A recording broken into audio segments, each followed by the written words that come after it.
My son bought his wife a luxury home and then slid the mortgage papers across the dinner table to me. You have saved enough, Dad. It is time to help your family. When I said no, they did not just get angry. They sued me for $500,000. But they forgot one thing. I kept the receipts, and the judge asked them one question that ended their lives as they knew it. I am Douglas Bennett, 69 years old, and for 40 years I poured concrete and built the skylines of Seattle with my bare hands. I know the value of $1 because I have bled for every single one of them. But my son Brandon apparently missed that lesson.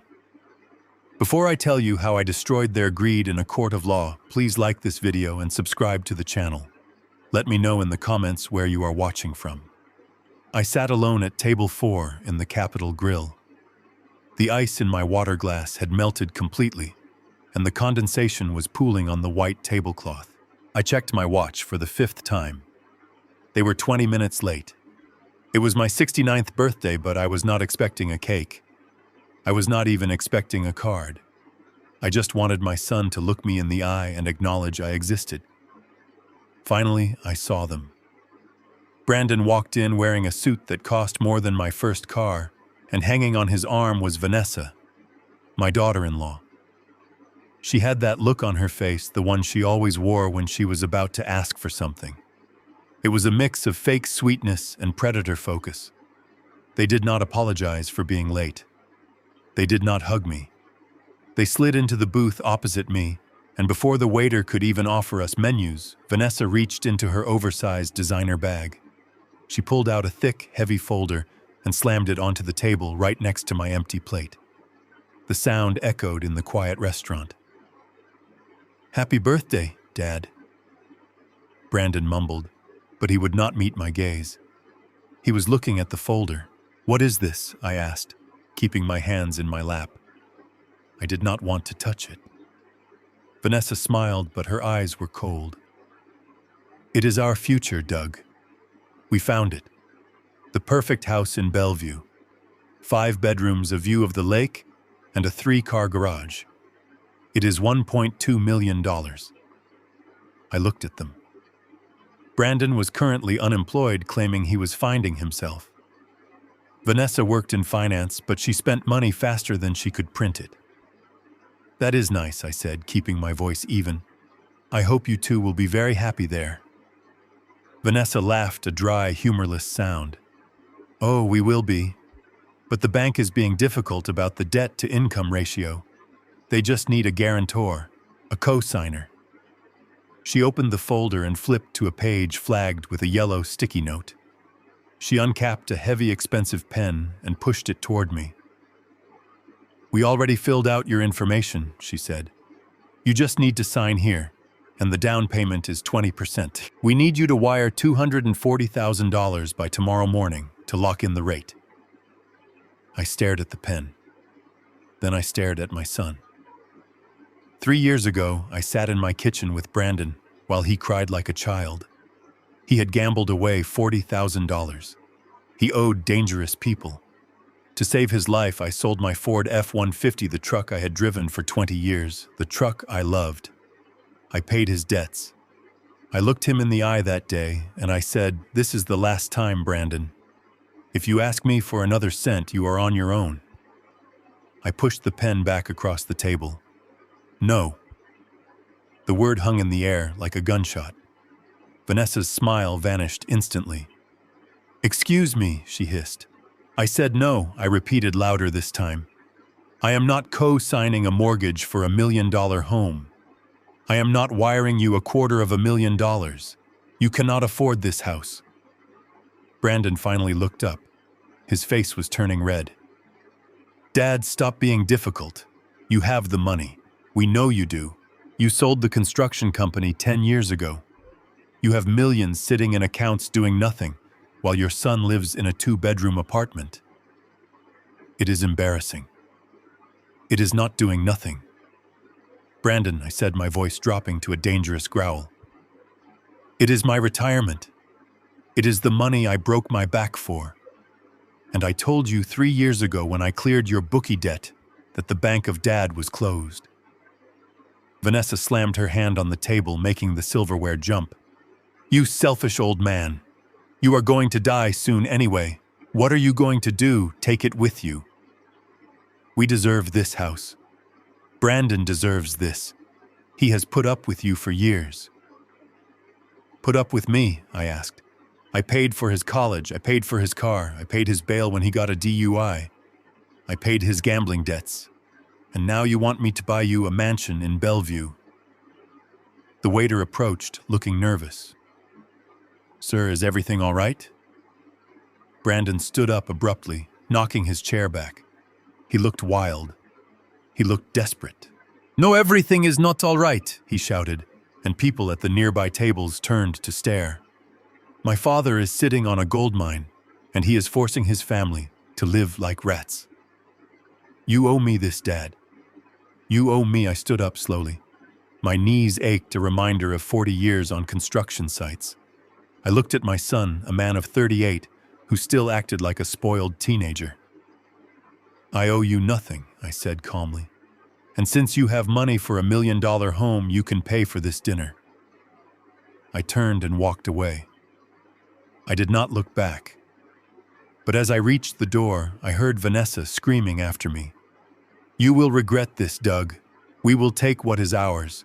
You will be sorry." I walked out into the cool Seattle rain, my heart hammering in my chest, not from fear, but from a deep, profound disappointment. I got into my old sedan, the one I bought used after selling my truck, and just sat there for a moment, gripping the steering wheel. My hands were shaking. It wasn't the anger. It was the realization that my son was gone. The boy I raised was gone, replaced by this creature of greed and entitlement. I started the engine and drove toward the highway. The rain lashed against the windshield, blurring the city lights. My phone started buzzing in the passenger seat. Once, twice, 10 times. I glanced at the screen.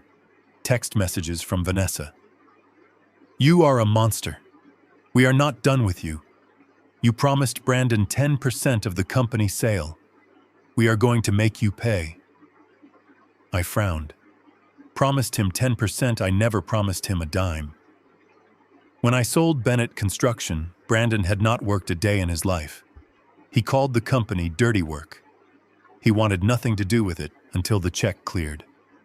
I drove home to my small house in Ballard. It was a modest place, 2 bedrooms, 1 bath, built in the 50s. It needed a new coat of paint, and the porch sagged a little on the left side. To anyone looking from the street, it looked like the home of a man surviving on a small pension. They would never guess that beneath the floorboards in a fireproof floor safe sat the documents proving I was worth over $8 million. I walked inside and locked the door behind me. The silence of the house usually comforted me, but tonight it felt heavy. I went straight to the study and moved the rug. I spun the dial on the floor safe and popped it open. I needed to check my will. I needed to make sure everything was locked down tight, because Vanessa's threat in the restaurant felt different. It wasn't just anger. It felt like a plan. I pulled out the blue binder. My will was simple. It left a comfortable trust for Brandon, distributed monthly, so he couldn't blow it all at once, and the rest to various charities. I stared at the papers. Even now, after tonight, I was still protecting him. I was still trying to be a father. My phone pinged again. This time it wasn't a text. It was an email notification. The subject line made my blood run cold. Notice of civil lawsuit. I opened it. It was from a law firm I didn't recognize. Attached was a PDF. I put on my reading glasses and scrolled through the document, my breath catching in my throat. Plaintiff Brandon Bennett and Vanessa Bennett. Defendant Douglas Bennett. Cause of action, breach of oral contract and unjust enrichment. Amount demanded $500,000. I read the complaint. It was a work of fiction. It claimed that 10 years ago, on the day I sold my company, I had verbally promised Brandon a 10% share as compensation for his consulting services during the sale. It claimed I had withheld these funds, causing them emotional and financial distress. Consulting services. Brandon was partying in Cancun when I sold the company. He didn't even know I had sold it until he came back 3 weeks later asking for rent money. They were suing me. My own son was taking me to court for $500,000 based on a lie. I sat back in my chair, the glow of the computer screen illuminating the dark room. They wanted war. They thought I was a frail old man who would be scared of a lawsuit, who would write a check just to make the problem go away. They thought they could bully me like they bullied the bank. But they forgot who I was. I didn't get rich by being soft. I got rich by knowing how to build things that last and how to demolish things that don't. I picked up my phone and dialed a number I hadn't called in years. It was late, but I knew he would be awake. Jonathan Mitchell, the Shark of Seattle, the lawyer who helped me sell my company. He answered on the second ring. Doug Bennett. To what do I owe the pleasure? I am being sued, Jonathan. I said, my voice steady. By my son. There was a pause on the line.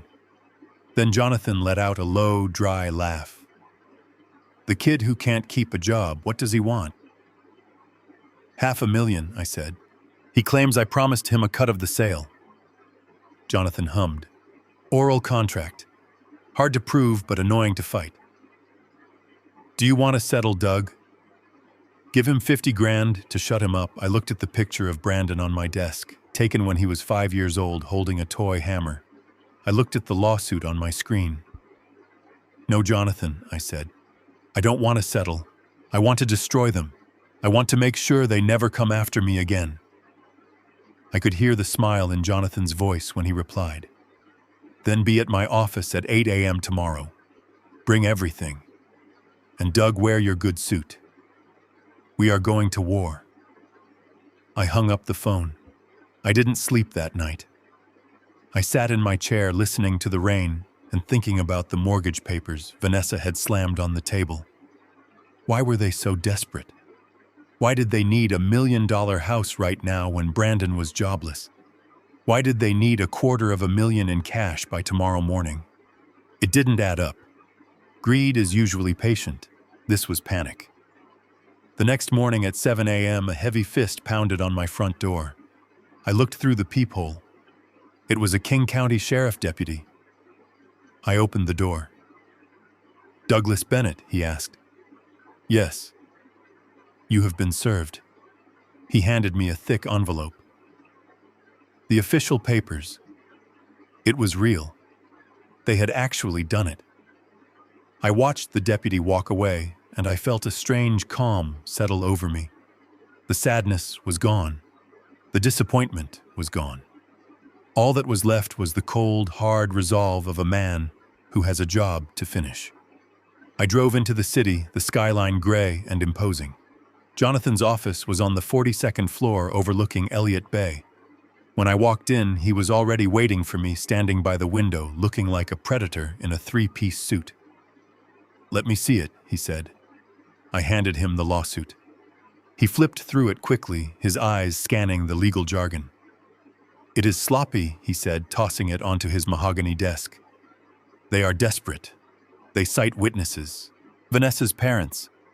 They claim they heard you make this promise at a Thanksgiving dinner 10 years ago. They are lying, I said.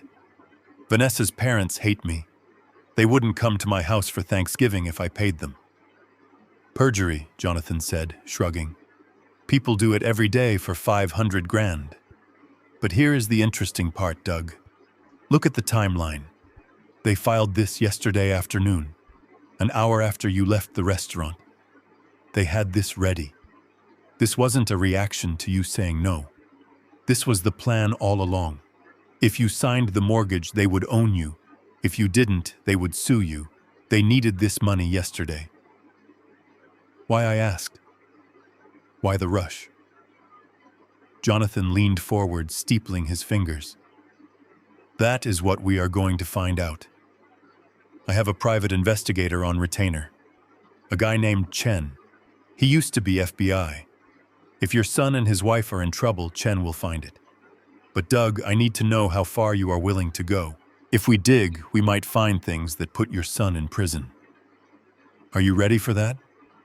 I thought about the way Brandon looked at me in the restaurant, the hate in his eyes, the way he let Vanessa call me a monster. He is not my son anymore, Jonathan, I said. He is a plaintiff. Treat him like one. Jonathan nodded. Done. Now let's talk strategy. We are not going to play defense. We are going to scorch the earth. They want to claim unjust enrichment. We are going to audit their entire lives. Every bank transaction, every credit card swipe, every tax return for the last 10 years. I spent the next 3 hours signing affidavits and authorizing deep background checks. When I left Jonathan's office, I felt lighter. I had a team. I had a plan. But the enemy was not sleeping. As I walked to my car, my phone buzzed. It was a notification from my bank. Alert attempted access. Incorrect PIN entered 3 times. Account locked. They were trying to hack my main accounts. They knew my old passwords, probably from when Brandon used to help me with my computer. I called the bank immediately and froze everything. Then I got another text. This one was from a number I didn't know. We know about the tax evasion in '98. Pay us or we send the file to the IRS. I laughed out loud in the parking garage. Tax evasion, I had been audited in '98, and the IRS ended up owing me money. They were bluffing. They were throwing everything at the wall to see what stuck. But this text confirmed Jonathan's theory. They were desperate. They were terrified. 2 days later, I was back in Jonathan's office. Chen, the investigator, was there. He was a quiet man who didn't blink enough. He placed a thin file on the desk. You were right, he said, his voice flat. It isn't about the house. The house is the laundry machine. What do you mean, I asked, Vanessa Chen said. She works as an internal auditor for a mid-sized investment firm. 6 months ago, she found a loophole in their accounts payable system. She started siphoning money. Small amounts at first, then bigger. She has stolen $300,000. My jaw dropped. 300,000, Chen nodded. But here is the kicker. The firm is engaging an external audit next month. She knows she is going to get caught. She needs to put the money back before the auditors arrive. I looked at Jonathan. The mortgage. Exactly, Jonathan said. She wasn't buying the house to live in. She needed the house to get access to a HELOC, a home equity line of credit. She needed you to co-sign so the bank would approve the loan fast. Then she would draw down the cash from the equity pay, back the money she stole, and hope no one noticed. And since I said no, I said, realizing the horror of it. Since you said no, Jonathan finished. She needs the $500,000 from the lawsuit. It is her golden parachute. If she gets the money, she pays back the firm and maybe flees the country. If she doesn't, she goes to federal prison for embezzlement. And Brandon, I asked? Does he know Chen slid a photo across the desk? It was a picture of Brandon and Vanessa arguing outside a bar. Brandon looks terrified. He knows, Chen said. He is listed as a co-conspirator on some of the shell accounts she used to move the money. If she goes down, he goes down. I sat back feeling sick. My son wasn't just greedy. He was an accessory to a felony. He was trying to extort his own father to cover up a crime. So what do we do, I asked. Do we call the police? Jonathan smiled a cold, sharp smile. Not yet. If we call the police now, the lawsuit drags on. We need them to admit it. We need them to hang themselves.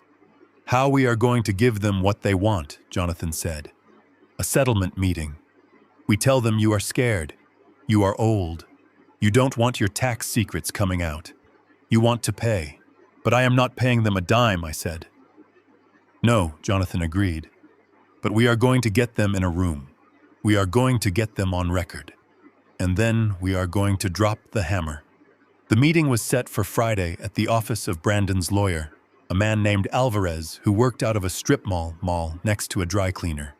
It was a far cry from Jonathan's glass tower.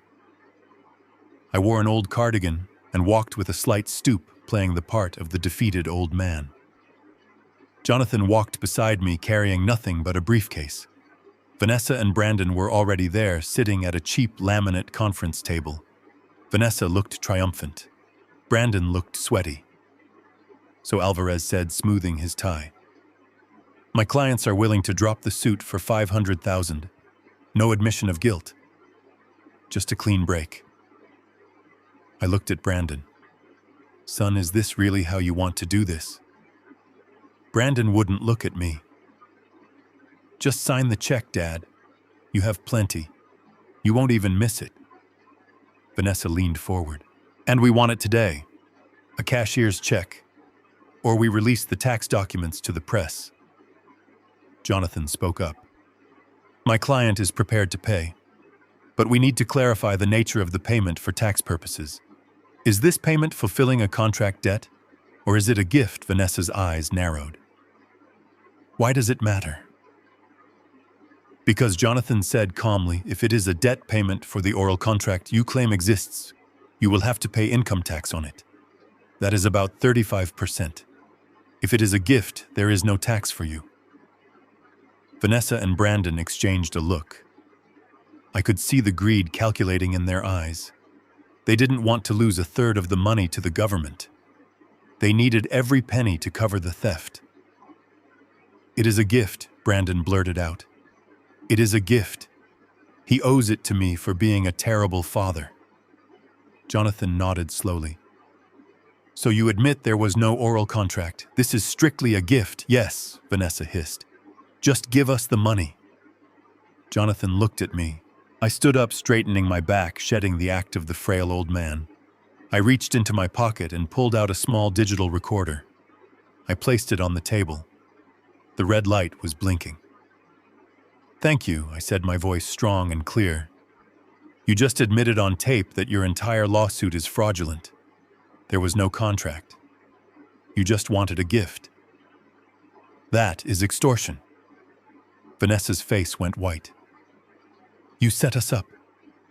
I picked up the recorder. "I am not giving you $500,000. I am not giving you 5 cents. And Brandon, I know about the audit at Vanessa's firm." The room went dead silent. You could hear the hum of the refrigerator in the break room. Brandon looked like he was going to vomit. Vanessa stood up, her chair crashing back. "You don't know anything," she screamed. "You are a senile old fool." I turned to Alvarez, their lawyer. "Counsel, your clients are currently under investigation for embezzlement and conspiracy. I suggest you check who is paying your retainer, because the money is likely stolen." Alvarez looked at them, horror dawning on his face. "Is this true?" "We are done here," Jonathan said. "We will see you in court on Monday, and we are bringing the FBI." We walked out of the office, leaving them in chaos. Vanessa was screaming at Brandon. Brandon was crying. It was pathetic. But it wasn't over. They were cornered rats, and cornered rats bite. Monday morning, the King County Superior Court. The courtroom was packed mostly with curious onlookers, but I saw Vanessa's parents in the front row glaring at me. They were the star witnesses ready to lie under oath. The judge, Honorable Justice Harrison, took the bench. He was a no-nonsense man with a reputation for hating time wasters. Alvarez looked like he hadn't slept. He tried to withdraw from the case, but the judge denied it, saying it was too late. The trial began. Vanessa's parents took the stand. They cried. They swore on the Bible that I had promised Brandon the money 10 years ago. They painted me as a monster who hoarded wealth while my son starved. It was a good performance. Then it was Jonathan's turn. He didn't call me to the stand. He called Brandon. Brandon walked up looking like a ghost.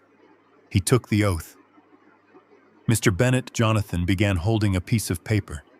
"You claim in your lawsuit that you worked as a consultant for your father's company and were promised 10% of the sale, correct?"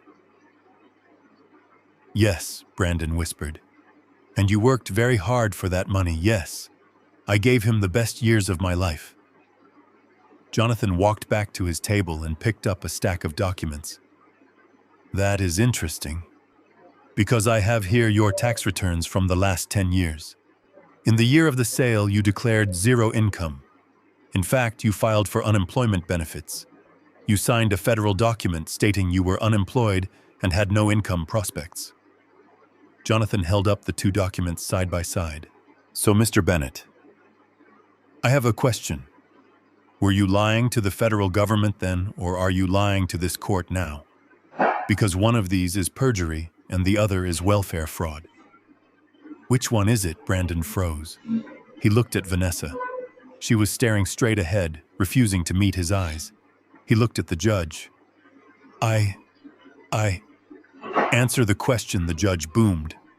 I didn't work. It was a lie. The courtroom erupted. Vanessa put her head in her hands. Jonathan wasn't done. He turned to the judge. Your Honor, we move to dismiss this case with prejudice. But before we do, we would like to submit one final piece of evidence regarding the credibility of the plaintiffs. Jonathan handed a sealed envelope to the bailiff, who handed it to the judge. It was the report from the FBI, based on the information Chen had provided. The judge opened it. He read it in silence. His eyebrows went up. He looked over his glasses at Vanessa. Mrs. Bennett, the judge, said, his voice dangerously quiet. According to this report, the amount you are suing for $500,000 matches almost exactly the amount missing from the accounts you manage at your firm, plus the interest accrued. Vanessa stood up, trembling. That is a coincidence. You can't prove anything. The judge leaned forward. Mrs. Bennett, there are 2 federal agents standing at the back of my courtroom right now. They are not here for the architecture. Vanessa spun around. 2 men in suits were walking down the aisle. She tried to run. She actually tried to bolt for the side door, but the bailiff was faster. He grabbed her arm and she collapsed, screaming. It wasn't me. It was Brandon. He made me do it. Brandon jumped up. You liar, it was your idea. You stole the money, the judge slammed his gavel. Order in this court, but it was too late. The truth was out. The marshals handcuffed Vanessa right there in front of the judge. Brandon was arrested moments later as an accessory. The judge looked at me. Mr. Bennett, I apologize that your time was wasted. Case dismissed. The defendants are remanded into federal custody. I walked out of the courtroom into the bright Seattle sunshine. It was over. 6 months later, I sold the house in Ballard. I moved to a quiet community in Florida where the sun shines every day and nobody knows my name. I bought a boat. I fish in the mornings and I read in the afternoons. Vanessa was sentenced to 10 years for embezzlement and fraud. Brandon got 5 years for conspiracy and tax evasion. On Brandon's birthday last week, I sent him a card to the prison. It had no check inside, just a note. I taught you how to build things, Brandon. You chose to tear them down. This is the only inheritance you will ever get. The lesson that actions have consequences. Spend it wisely. I am Douglas Bennett. I am free. And I still have my receipts. The rain in Seattle never really stops. It just pauses to reload. That morning at 7 a.m., the sky was the color of a bruised plum, and the air smelled of wet pavement and ozone. I was sitting at my kitchen table nursing a mug of black coffee, trying to wash the bitter taste of the previous night out of my mouth. I had not slept well. Every time I closed my eyes, I saw Brandon's face twisted with entitlement, screaming that I owed him. I owed him nothing. I had given him life, and for 38 years I had subsidized it. That stopped yesterday. Or so I thought. I was just about to pour a second cup when the sound of a fist hammering against my front door shattered the morning silence. It was not a neighborly knock. It was not the Amazon delivery driver. It was the heavy, authoritative pound of law enforcement. Bam, bam, bam. My heart skipped a beat, not out of fear, but out of a sudden sharp instinct that told me the war had arrived at my doorstep. I stood up my knees, popping, and walked down the hallway. Through the frosted glass of the front door, I could see the silhouette of a uniform. I opened the door. Standing on my porch with the rain dripping from the brim of his hat was a King County Sheriff deputy. He looked young, maybe 30, the same age Brandon was when I paid off his second credit card debt. He held a thick manila envelope in his hand, protected from the rain by a plastic sheet. "Douglas Bennett," he asked, his voice flat and professional. "I am Douglas Bennett," I replied, keeping my hand on the doorframe. "You are being served." He thrust the envelope toward me. I took it. It felt heavy, heavier than a stack of papers should feel. It felt like a brick. "Have a nice day, sir," the deputy said, touching the brim of his hat, before turning and walking back to his patrol car, parked right in front of my driveway.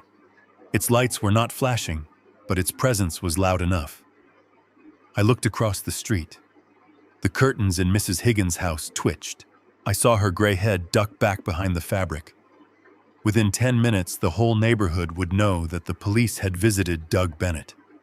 In a quiet, working-class neighborhood like ours, that was a stain that did not wash out easily. My son knew that. He knew exactly how much I valued my privacy and my good name. This was calculated. This was the first shot. I closed the door and locked it. I walked back to the kitchen and sat down. I put on my reading glasses, my hands steady. I was not shaking anymore.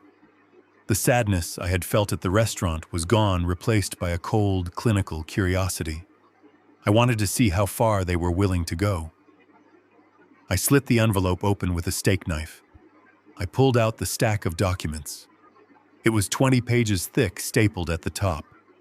The cover page was standard legal formatting, but the words printed there made my stomach churn with a mix of disgust and disbelief. Superior Court of Washington for King County. Plaintiffs: Brandon Bennett and Vanessa Bennett. Defendant Douglas Bennett. Complaint for damages. I turned the page and started to read. The legal jargon was dense, but the accusations were crystal clear. They were suing me for $500,000 plus legal fees, plus interest, plus damages for emotional distress. $500,000. The exact amount they needed to cover Vanessa's theft, though the lawsuit did not mention that. Instead, it wove a fairy tale so detailed and so venomous that I almost admired the audacity of it. Count 1: breach of oral contract. I read the paragraph twice to make sure I was not hallucinating. The complaint stated that on June 12, 2014, the date I finalized the sale of Bennett Construction, I had held a celebration dinner at my home. It claimed that during this dinner, in the presence of witnesses, I had verbally entered into a binding agreement with Brandon. It alleged that I had promised him 10% of the net proceeds from the sale of the company as compensation for his years of strategic consulting and business development services. I lowered the paper and stared at the rain streaking the window. Strategic consulting. Business development. I remembered June 12, 2014 perfectly. I did not have a celebration dinner. I sat alone in this very kitchen with a bottle of scotch, staring at the check that represented 40 years of my life. I felt empty that night, not celebratory. And Brandon, he was not even in the state. He was in Las Vegas on a trip I had paid for because he claimed he needed to clear his head after getting fired from a bartending job.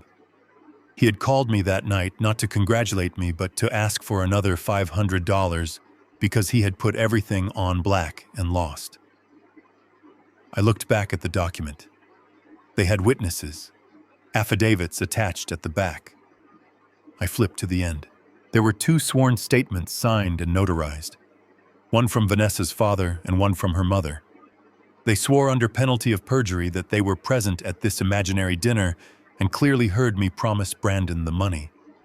They were lying.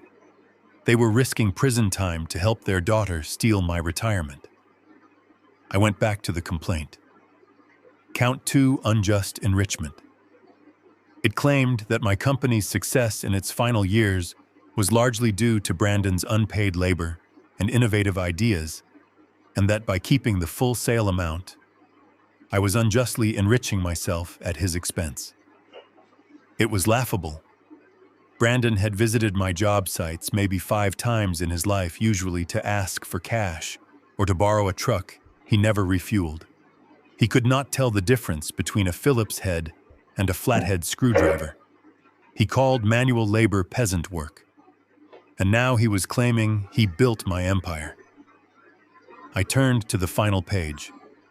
The demand. $500,000 payable immediately. I set the papers down on the table. The coffee in my mug had gone cold. The house was silent, but inside my head, it was deafening. This was not a tantrum. This was a shakedown. This was my son looking at his father and seeing nothing but a prey animal to be hunted and stripped. They thought this would break me. They thought the shame of the sheriff at my door, the pressure of a lawsuit, and the threat of a public legal battle would make me fold. They were banking on the idea that I was just a lonely old man who wanted his family back and would pay any price for peace. They were wrong. I stood up and walked to the window, watching the rain fall on my overgrown lawn. I did not feel fear. I did not feel the urge to call Brandon and beg him to stop. I felt a strange, icy clarity settling in my chest. It was the same feeling I used to get before a demolition job. You look at a building that has stood for years. You find its weak points. You plant the charges, and you bring it down in a cloud of dust. Brandon wanted to play pretend. He wanted to pretend he was a businessman. He wanted to pretend he was a victim. He wanted to pretend he had leverage. Fine. I would play too. But I wasn't going to play the victim. I walked to my study and opened the floor safe again. I took out the file labeled Taxes 2014. I found the receipts from that week in June. The flight confirmation to Las Vegas for Brandon Bennett. The credit card transaction for his hotel. The withdrawal slip for the cash transfer I sent him that night. I held the papers in my hand. They claimed he was at my dinner table negotiating a contract. I had proof he was at the Bellagio losing my money. I looked at the phone. I could call them. I could scream. I could tell them I had proof. But that is what an amateur would do. That would give them time to change their story, to invent new lies. No, I would not call them. I would not warn them. I picked up the lawsuit and walked out the door into the rain. I got into my car and drove toward downtown Seattle. I was going to see the only man in this city who hated liars more than I did. I was going to see Jonathan Mitchell, and I wasn't going to ask him to defend me. I was going to ask him to help me load the cannon. As I drove, the windshield wipers kept time with my thoughts. Breach of contract, unjust enrichment, $500,000. My son didn't want an inheritance. He wanted a war. Well, he was about to find out that his father didn't just build skyscrapers. I knew how to bury things too, and I was going to bury this lawsuit so deep they would need a mining permit to find it. The cold anger in my gut was not burning out. It was freezing over, turning into a weapon. I wasn't Doug the dad anymore. I was the defendant, and the defendant pleaded not guilty. The elevator to the 42nd floor of the Columbia Center moved so smoothly it felt like standing still while the world dropped away beneath my feet. I watched the numbers climb in silence. My reflection in the polished brass doors looked back at me. I was wearing my charcoal suit, the one I usually saved for funerals and weddings. Today it felt appropriate for both. I was here to bury the relationship with my son and marry my fate to a legal strategy that would likely leave casualties. When the doors slid open, I stepped into a lobby that smelled of old money and aggressive air conditioning. The reception desk was a slab of marble that probably cost more than my first house. The receptionist, a young woman with a headset, looked up and smiled a professional smile that didn't reach her eyes. "Mr. Bennett," she said, "Mr. Mitchell is expecting you. Go right back." I walked down the hallway past glass-walled conference rooms where men in ties gestured at whiteboards. This was the engine room of Seattle. This was where fortunes were protected and lives were dismantled on letterhead stationery. I wasn't intimidated. I had built the foundations for buildings just like this.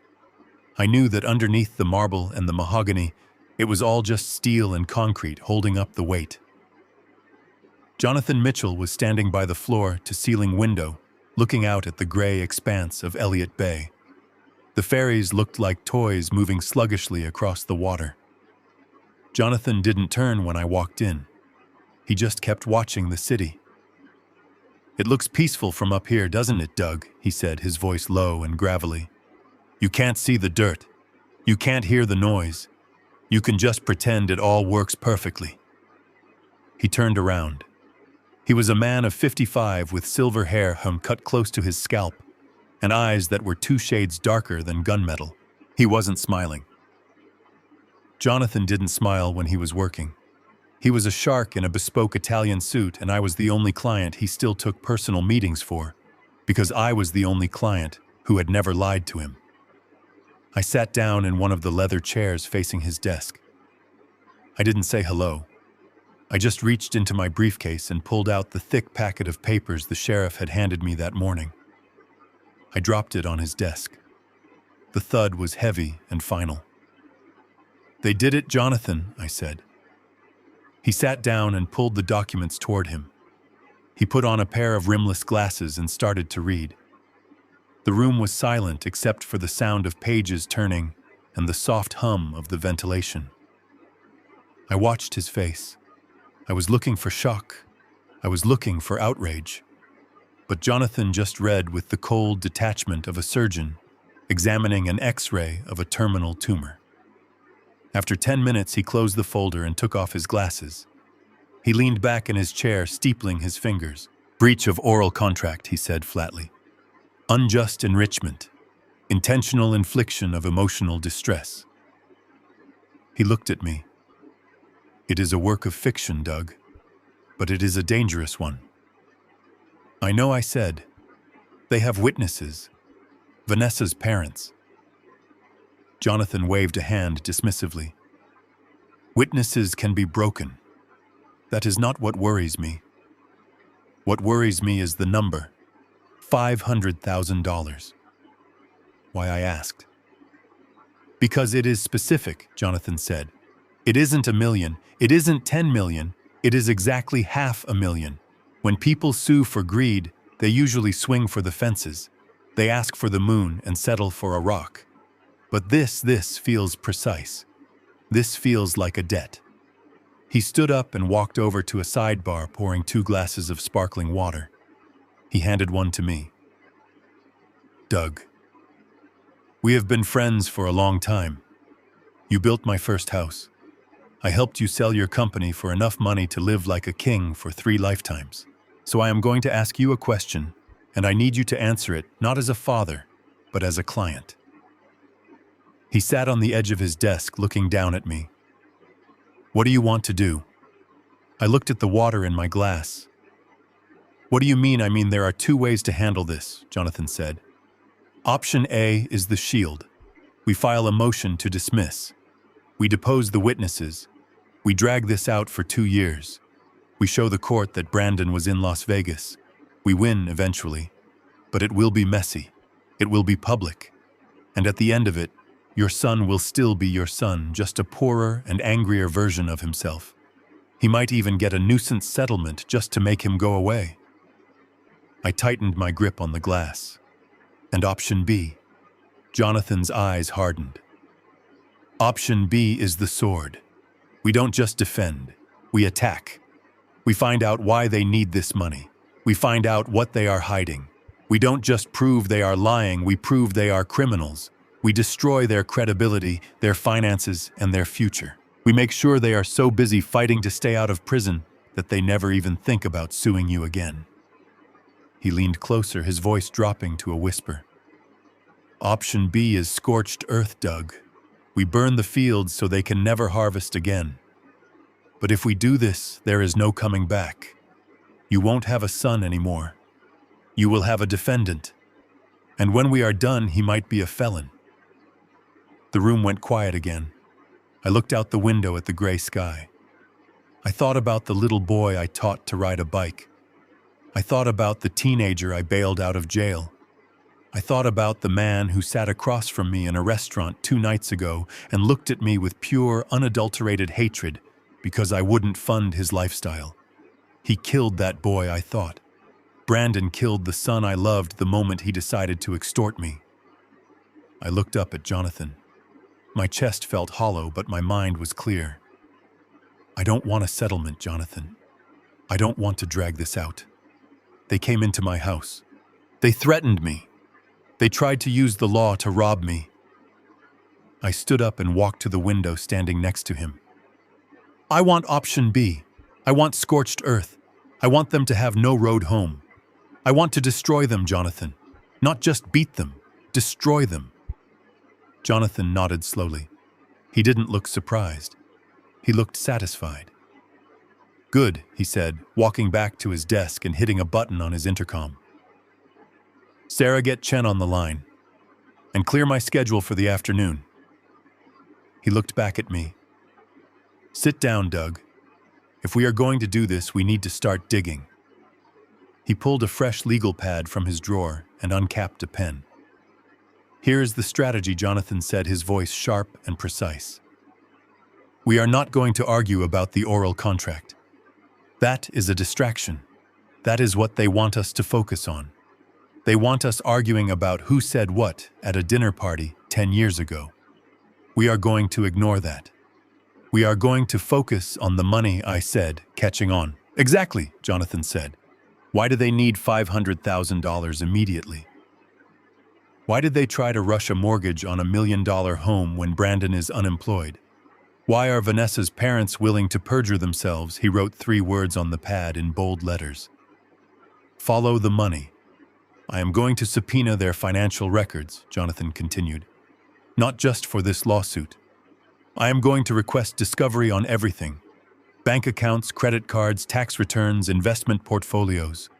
If they claim unjust enrichment, I have the right to examine their financial standing to prove context. They will fight that, I said. They will say it is irrelevant.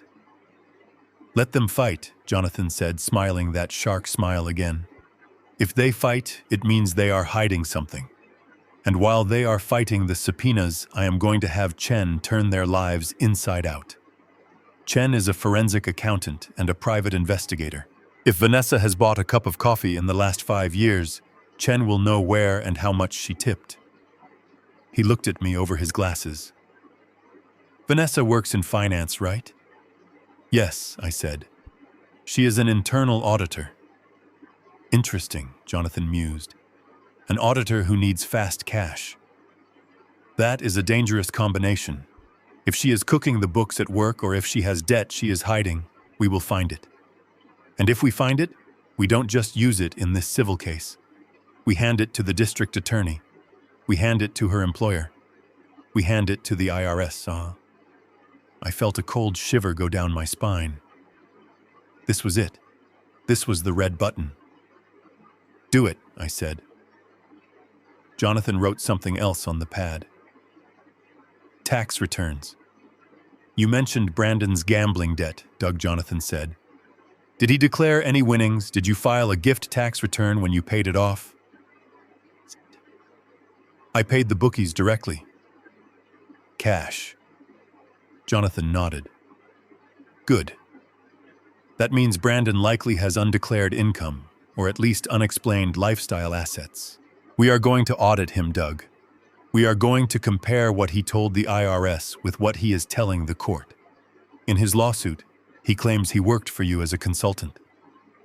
I bet my license that on his tax returns from that year, he checked the box for unemployed to get benefits.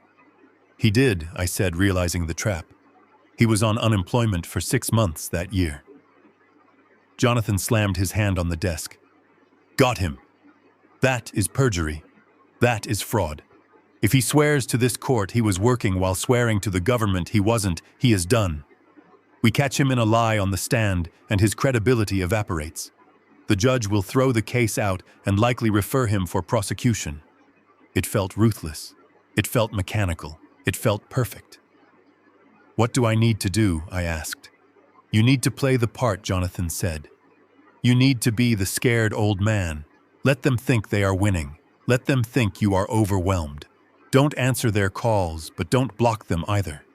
Let them leave voicemails. Let them send texts. Every threat they make, every angry outburst is evidence. We are building a file, Doug.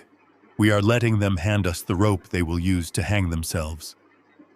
He stood up and walked over to me, extending his hand. We are going to start the paperwork today. By tomorrow morning, Chen will be running their credit reports. By next week, we will know what they had for breakfast 3 years ago. I shook his hand. His grip was firm. Thank you, Jonathan, I said. Don't thank me yet, he replied. This is going to get ugly.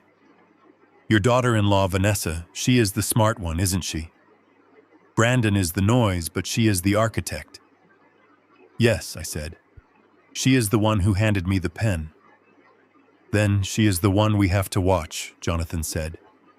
If she senses the trap, she might run. Or she might get dangerous. Lock your doors, Doug. Get a security system. People who are desperate enough to sue their own family are desperate enough to do anything. I walked out of his office feeling different than when I walked in. I wasn't just a defendant anymore. I was a hunter. The elevator ride down felt faster. The city below looked different. It wasn't just buildings and rain. It was a grid, a system of rules and consequences. Brandon and Vanessa thought they could break the rules. They thought they were the predators. They had no idea that they had just walked into a cage with a lion. I got into my car and drove home. I didn't turn on the radio. I was thinking about Jonathan's question. Do you want to destroy them? Yes. I did. Because they didn't just want my money. They wanted my dignity. They wanted to strip me bare and leave me with nothing just to feed their own vanity. I pulled into my driveway. The rain had stopped. The house looked dark and quiet.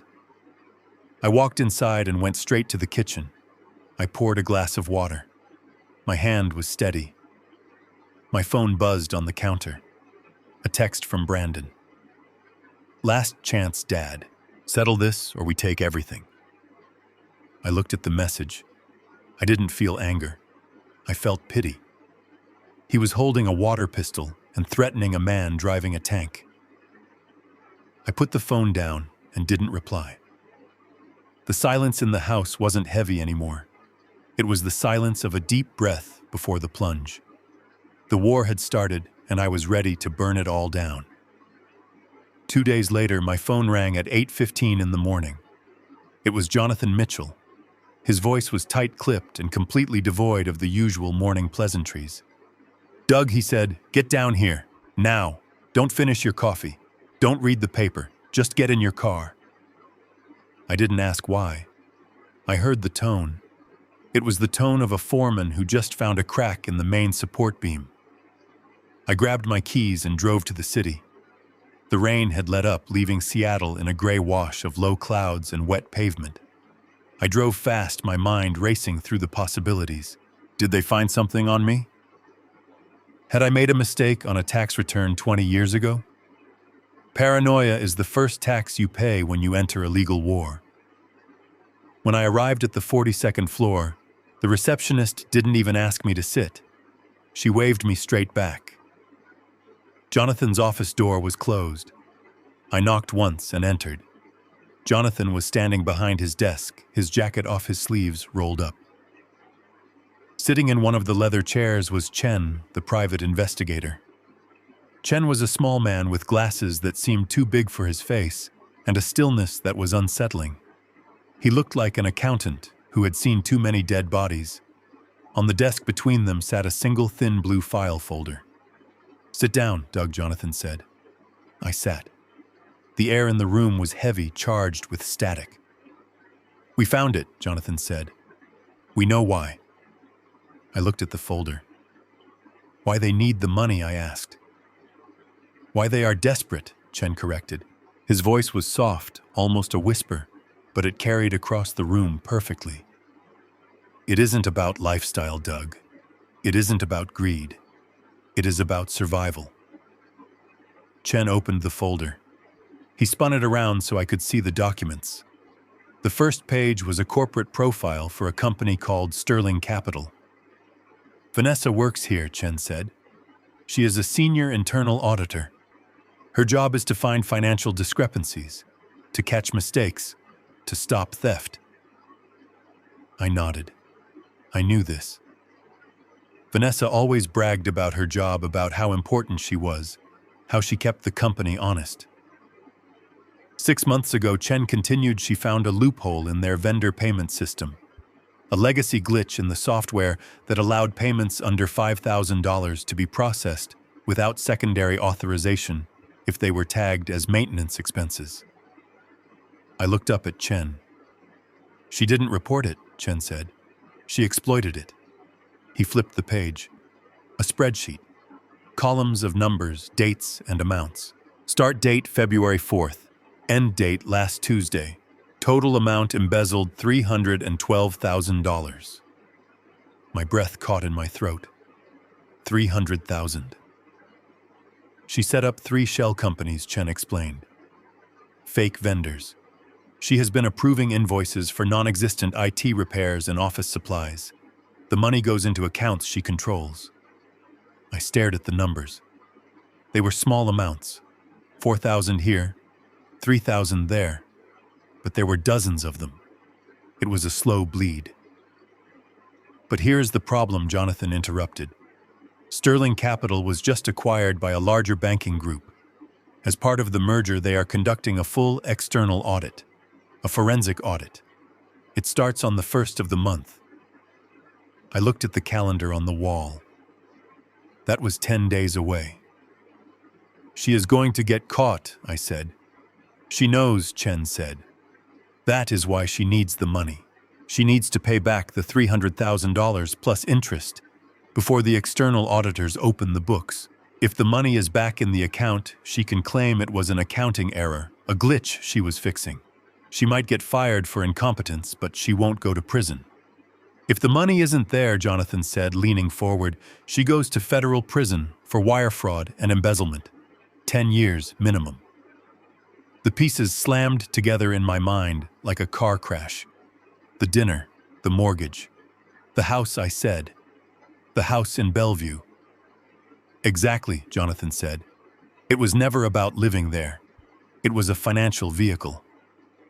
Think about the timing, Doug. She finds out about the audit 2 weeks ago. She panics. She needs $300,000 fast. She can't get a personal loan that size with her credit score, not without raising flags. So she buys a house, I said, working it out. A $1.2 million asset. Right, Jonathan said. But she needs a down payment to close the deal. $240,000. That is where you came in. If you signed the mortgage and paid the down payment, the house closes. The asset is hers. And then I said, realizing the next step. And then Chen finished, she opens a HELOC immediately. A home equity line of credit. With $1 million property and a solid co-signer like you, the bank would give her access to $300,000 or $400,000 in cash within days. She draws down the equity, takes the cash, pays back Sterling Capital, and hopes the auditors don't look too closely at the timestamps. It was brilliant in a sick, desperate way. She was going to use my money to buy a house so she could use the house to pay back the money she stole. But I said no, I whispered. And that is why they screamed at you, Jonathan said. That is why Brandon looked like he was going to kill you. You didn't just deny them a luxury home. You closed the only escape hatch they had. Without the house, there is no HELOC. Without the HELOC, there is no cash. So now they are suing me, I said. Plan B, Jonathan said. If they can't get the money from the bank via the house, they have to get it directly from you via the lawsuit. $500,000. Enough to cover the theft, the taxes on the settlement, and the legal fees. I sat back in the chair, feeling physically ill. My daughter-in-law wasn't just a spoiled brat. She was a felon in waiting, and she was trying to turn me into her accomplice. "Does Brandon know?" I asked. The question hung in the air. I desperately wanted the answer to be no. I wanted my son to be a fool, not a criminal. Chen didn't speak. He just slid another piece of paper across the desk. It was a bank signature card for one of the shell companies used to launder the stolen money. At the bottom, in familiar scrawling ink, was the signature of the treasurer, Brandon Bennett. I closed my eyes. The room felt very small. My son. My boy. He wasn't just aware of it. He was part of it. He was helping her steal. He was helping her hide it. And now he was helping her hunt his own father to cover their tracks. "He is terrified," Doug Jonathan said, his voice softer now. "I suspect Vanessa drove this. She is the auditor. She knew the system. Brandon just went along because he is weak and he likes the money. But now they are trapped in a room with a ticking bomb. They are suing you, not because they want to, but because they have to. It is the only way out." I opened my eyes. I looked at the file. The evidence was all there. The transfers, the dates, the signatures. It was a map of their destruction. "So what do we do?" I asked. My voice sounded hollow. "Do we call the police? Do we hand this to the FBI?" Chen looked at Jonathan. Jonathan looked at Miwoo. "We could," Jonathan said. "We could walk this over to the U.S. Attorney's office right now. They would have warrants by dinner. Brandon and Vanessa would be in custody by morning." I thought about it. I thought about Brandon in handcuffs. I thought about the shame. But Jonathan continued. "If we do that, the lawsuit stays active for a while. It becomes a mess. And frankly, Doug, you lose the satisfaction of looking them in the eye when they realize they lost." "What do you suggest?" I asked. "We hold it," Jonathan said. "We keep this file. We let them think they are winning. We let them walk into that courtroom. We let them lie on the record. We let them commit perjury. We let them testify that they are honest, hard-working people who were wronged by a greedy father." And then I said, the anger starting to burn through the sickness. And then Jonathan smiled a smile that was all teeth. "We dropped the hammer. We don't just win the lawsuit. We hand-deliver them to justice in the most public, undeniable way possible. We let the judge see this. We let the judge ask the question." I looked at the signature card again. Brandon Bennett, treasurer. He had signed his name to a crime. He had signed his name to my destruction. "Do it," I said. Jonathan nodded to Chen. "Keep digging. I want to know where every cent went. I want to know if they bought cars, clothes, vacations. I want to be able to show the jury exactly what my client's son considers consulting work." Chen gathered the papers. "One more thing, Mr. Bennett." "Yes, Vanessa made a call yesterday," Chen said, "to a travel agent. She asked about flights to countries with no extradition treaties. She is getting ready to run." "She won't get far," Jonathan said. "Not without the money." I stood up. My legs felt heavy, but my resolve was harder than concrete. "They aren't going anywhere," I said. "They are going to court." I left the office and walked out into the city. The noise of the traffic seemed distant. I was walking through a different world now. A world where my son was a criminal and I was the only thing standing between him and a cell. Or maybe I was the one who was going to put him there. I realized then that the lawsuit wasn't an attack. It was a hostage negotiation. They were holding my reputation hostage and demanding a ransom. But they didn't know I had already seen the hostage dead. They didn't know I had nothing left to lose. I got into my car and locked the doors. I looked at my phone. There was a missed call from Brandon. No voicemail. Just a silent electronic footprint of his panic. I started the engine. I wasn't going to call him back. I wasn't going to save him. Not this time. He wanted to be an adult. He wanted to make big decisions. Well, he had made them. Now he was going to learn that in the real world, when you steal from the wrong people, you don't get a timeout. You get taken down. And I was the demolition man. The war did not stay in the lawyer's office. It followed me home. It bled into my phone and it seeped into the neighborhood. Jonathan had warned me that they would try to break me psychologically before we ever stepped foot in a courtroom, and he was right. They did not want a trial. They wanted me to collapse under the weight of shame so they could pick my pockets while I was down. It started on a Tuesday evening. I was sitting in my living room reading a book about naval history, trying to keep my mind off the looming deposition. My phone lit up on the side table. It was not a call. It was a notification from Facebook. I hadn't used the app in years, mostly just to look at photos of my old army buddies, but I kept it installed. You have been tagged in a post by Vanessa Bennett. I opened it. My stomach turned over. It was a photo of Brandon and Vanessa looking haggard and tearful. They were sitting on a couch I didn't recognize, probably at her parents' house. The caption was a masterpiece of fiction. It breaks our hearts to make this public, Vanessa wrote. We have tried to handle this privately, with love and respect, but we have been pushed to the breaking point. We are about to lose our home because Brandon's father, Douglas Bennett, has decided to renege on a promise he made 10 years ago. A promise to share the family wealth that Brandon helped build. Instead, he has chosen to watch his only son struggle while he sits on millions. We are not asking for charity, we are asking for justice. Please pray for us as we fight for what is right against a man who has lost his way. Below the text were hashtags: elder abuse, broken promises, family, betrayal. I watched the comments roll in real time.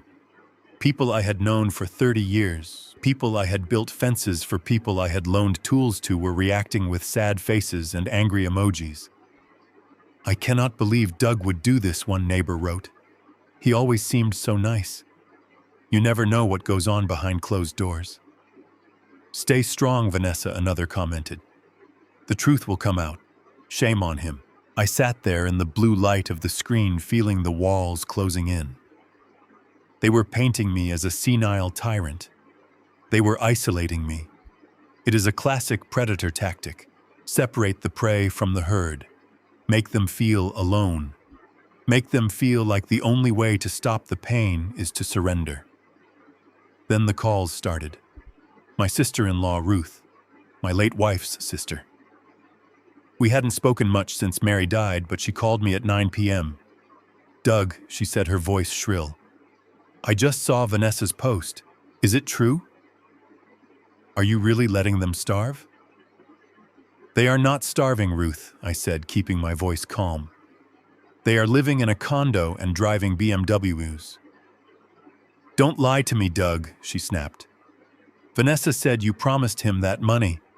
She said you are hoarding it. Mary would be ashamed of you. That hit me hard. Mary.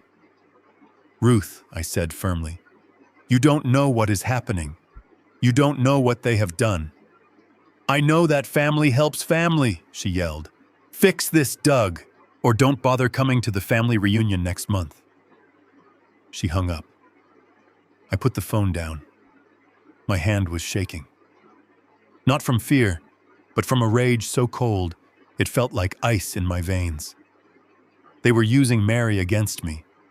They were using the memory of the woman I loved to extort me. I didn't reply to the post. I didn't call Ruth back. I remembered Jonathan's orders. Be the victim. Let them dig. I took screenshots of everything. The post, the comments, the timestamps. I forwarded them to Chen. File it, I typed. Harassment. 2 nights later, the digital war turned physical. It was raining again, a heavy sheet of water that drummed against the roof. I was in the kitchen making a sandwich when I saw headlights sweep across the front window. A car had pulled into my driveway, not parked on the street. pulled right up to the garage door, aggressive and close. I checked the security monitor Jonathan had made me install. It was Brandon's car. I didn't turn on the porch light. I didn't unlock the door. I walked to the hallway and stood in the shadows. I reached into my pocket and pulled out the digital recorder I now carried everywhere. I pressed record. The pounding started. It wasn't a knock. It was fists hammering against the wood. "Dad," Brandon screamed. "I know you are in there." Open the door. I stood perfectly still. "Doug." It was Vanessa. Her voice was screeching, cutting through the sound of the rain. "Open this door right now, you can't hide from us." They pounded for 5 minutes straight. They kicked the door. I could hear the wood frame groaning. If they broke it down, I would have to defend myself. I had a baseball bat in the closet, but I didn't want to use it. I wanted them to hang themselves with their own words. "Come out, you coward," Brandon yelled. "You think you are tough, you are nothing. You are a lonely, pathetic old man. Give us the money." I moved closer to the door, holding the recorder up. "We know you are talking to lawyers," Vanessa shouted. "We know you are investigating us. You better stop, Doug. You better stop right now, or we will make sure everyone knows about you. We will tell them you are crazy. We will tell them you hit me." I froze. That was a threat. A specific, malicious threat to fabricate a crime. "Did you hear that, Brandon?" She screamed at the door. "I am going to tell the police he hit me. I will ruin him." She was losing control. The pressure of the impending audit, the stolen money, the fear of prison, it was making her sloppy. She was screaming her conspiracy for the whole neighborhood to hear. And for my recorder. I didn't say a word. I just listened. And as I stood there in the dark, listening to my son curse my name, my mind drifted back. It went back 5 years to a hospital room at Swedish Medical Center. It was the night Mary died. It was cancer, slow and painful. We had been there for 3 days, sleeping in chairs, watching her fade. She had finally slipped into a coma around midnight. The doctors said it was a matter of hours. I was holding her hand. Her skin was paper-thin and cold. I was crying silently, trying to memorize the lines of her face, trying to say goodbye to the only person who truly knew me. The door had opened. It was Brandon. He walked in smelling of stale beer and cigarettes. He looked at his mother lying there dying, and he didn't cry. He didn't come to her side. He stood at the foot of the bed and looked at me.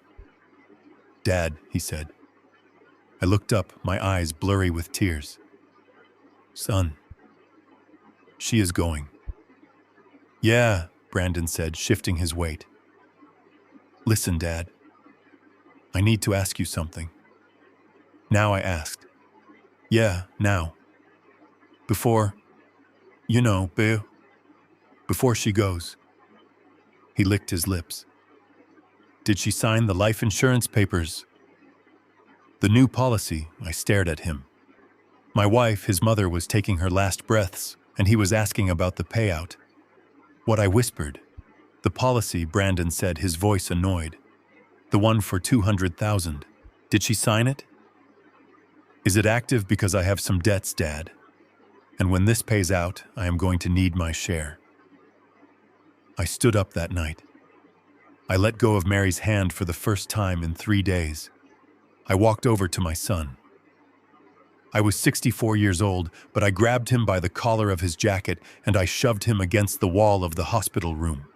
"Get out," I hissed. "Get out before I kill you." He looked surprised. "Jesus, Dad. I am just being practical." "Get out," he left. Mary died an hour later. Just me and her. Brandon never came back to say goodbye. He came back the next week for the funeral, asking if the check had arrived yet. I came back to the present. The pounding on the door had stopped. The rain was the only sound now. I checked the monitor. They were walking back to the car. Vanessa was gesturing wildly, screaming at Brandon. Brandon kicked the tire of his car. They looked like what they were. Desperate, dangerous animals trapped in a corner. They got in the car and backed out, tires spinning on the wet asphalt, leaving black marks on my driveway. I stopped the recording. I saved the file. I named it Harassment and Threats, Nov 12. I walked back to the kitchen. My heart was beating slow and hard. The sadness I had felt for years, the guilt I had carried thinking I had failed as a father, it was gone. Evaporated. That night in the hospital, I had seen who Brandon really was. I had seen the emptiness inside him. I had spent 5 years trying to ignore it, trying to buy his love, trying to fix him with money. But you cannot fill a black hole. You can only fall into it. Tonight, listening to them threaten to frame me for assault, I finally accepted it. My son was not a victim of a bad wife. He was not a good kid who lost his way. He was a partner in the firm. He was just as rotten as she was. I poured the rest of my water into the sink. I picked up my phone and sent the audio file to Jonathan. I added a text message. They were here. They threatened to frame me. I have it all on tape. Add it to the pile. Jonathan replied instantly. Got it. This is gold, Doug. This goes to the judge. Stay inside. Lock the doors. We are close. I locked the phone. I looked around my empty, quiet house. They thought they were terrorizing me. They thought they were making me weak. But all they were doing was reminding me why I had to finish this. They had insulted my wife's memory. They had threatened my freedom. And they had underestimated my resolve. I went to the window and watched the street. The rain was washing away the tire marks, but it wouldn't wash away what happened tonight. Let them post on Facebook. Let them call my relatives. Let them scream at the door. Every word they said was another nail in their coffin. I was done enduring. I was done waiting. Tomorrow we would file the response. Tomorrow we would unleash the subpoenas. And soon, very soon, I would look Brandon in the eye, not as his father, but as the man who was going to take everything he thought he was entitled to and leave him with nothing but his own choices. I turned off the lights and went to bed. For the first time in a week that I slept like a baby. I knew exactly what I had to do, and I knew I was going to win. The sun finally broke through the clouds on Friday morning, but it brought no warmth to my house in Ballard. I sat at my kitchen table, the same table where I had fed Brandon breakfast for 18 years, and stared at my phone. It was a black rectangle of glass and plastic, but in my hands it felt like a detonator. Jonathan Mitchell had given me the green light at 8 a.m. He sent a text that consisted of 2 words. Do it. I took a deep breath. I closed my eyes and pictured the man my son wanted me to be. He wanted a frail, confused old pensioner. He wanted a man whose spirit had been broken by public shaming and late-night screaming matches. He wanted a victim. I exhaled slowly, letting my shoulders slump forward. I relaxed my jaw, letting my face sag. I coughed a dry, rattling cough just to get the timbre right. I was not an actor, I was a contractor. But today I had to build a performance that would hold up under the weight of $500,000.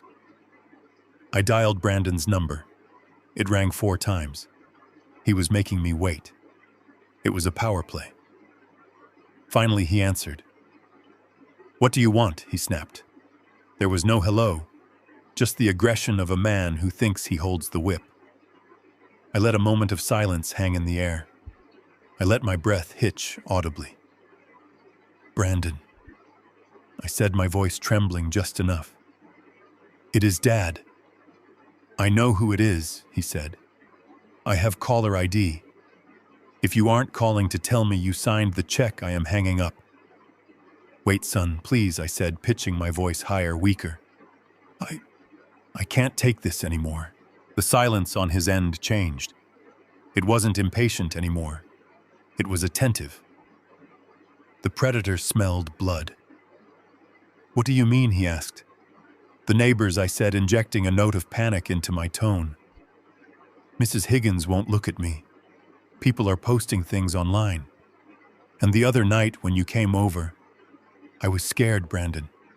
I am old. I don't want to fight with my family. I don't want to die alone in this house with everyone hating me. I paused, waiting. I needed him to buy it. I needed his ego to override his suspicion. Well, Dad, Brandon said, his voice softening into that patronizing tone that was almost worse than the yelling. We told you this would happen. You brought this on yourself. You were being stubborn. I know, I said. I know.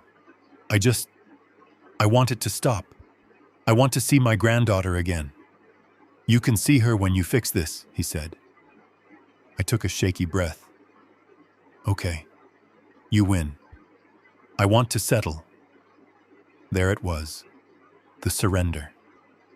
I could almost hear him smiling through the phone. I could imagine him signaling to Vanessa, giving her a thumbs up. You want to settle? He repeated, savoring the words.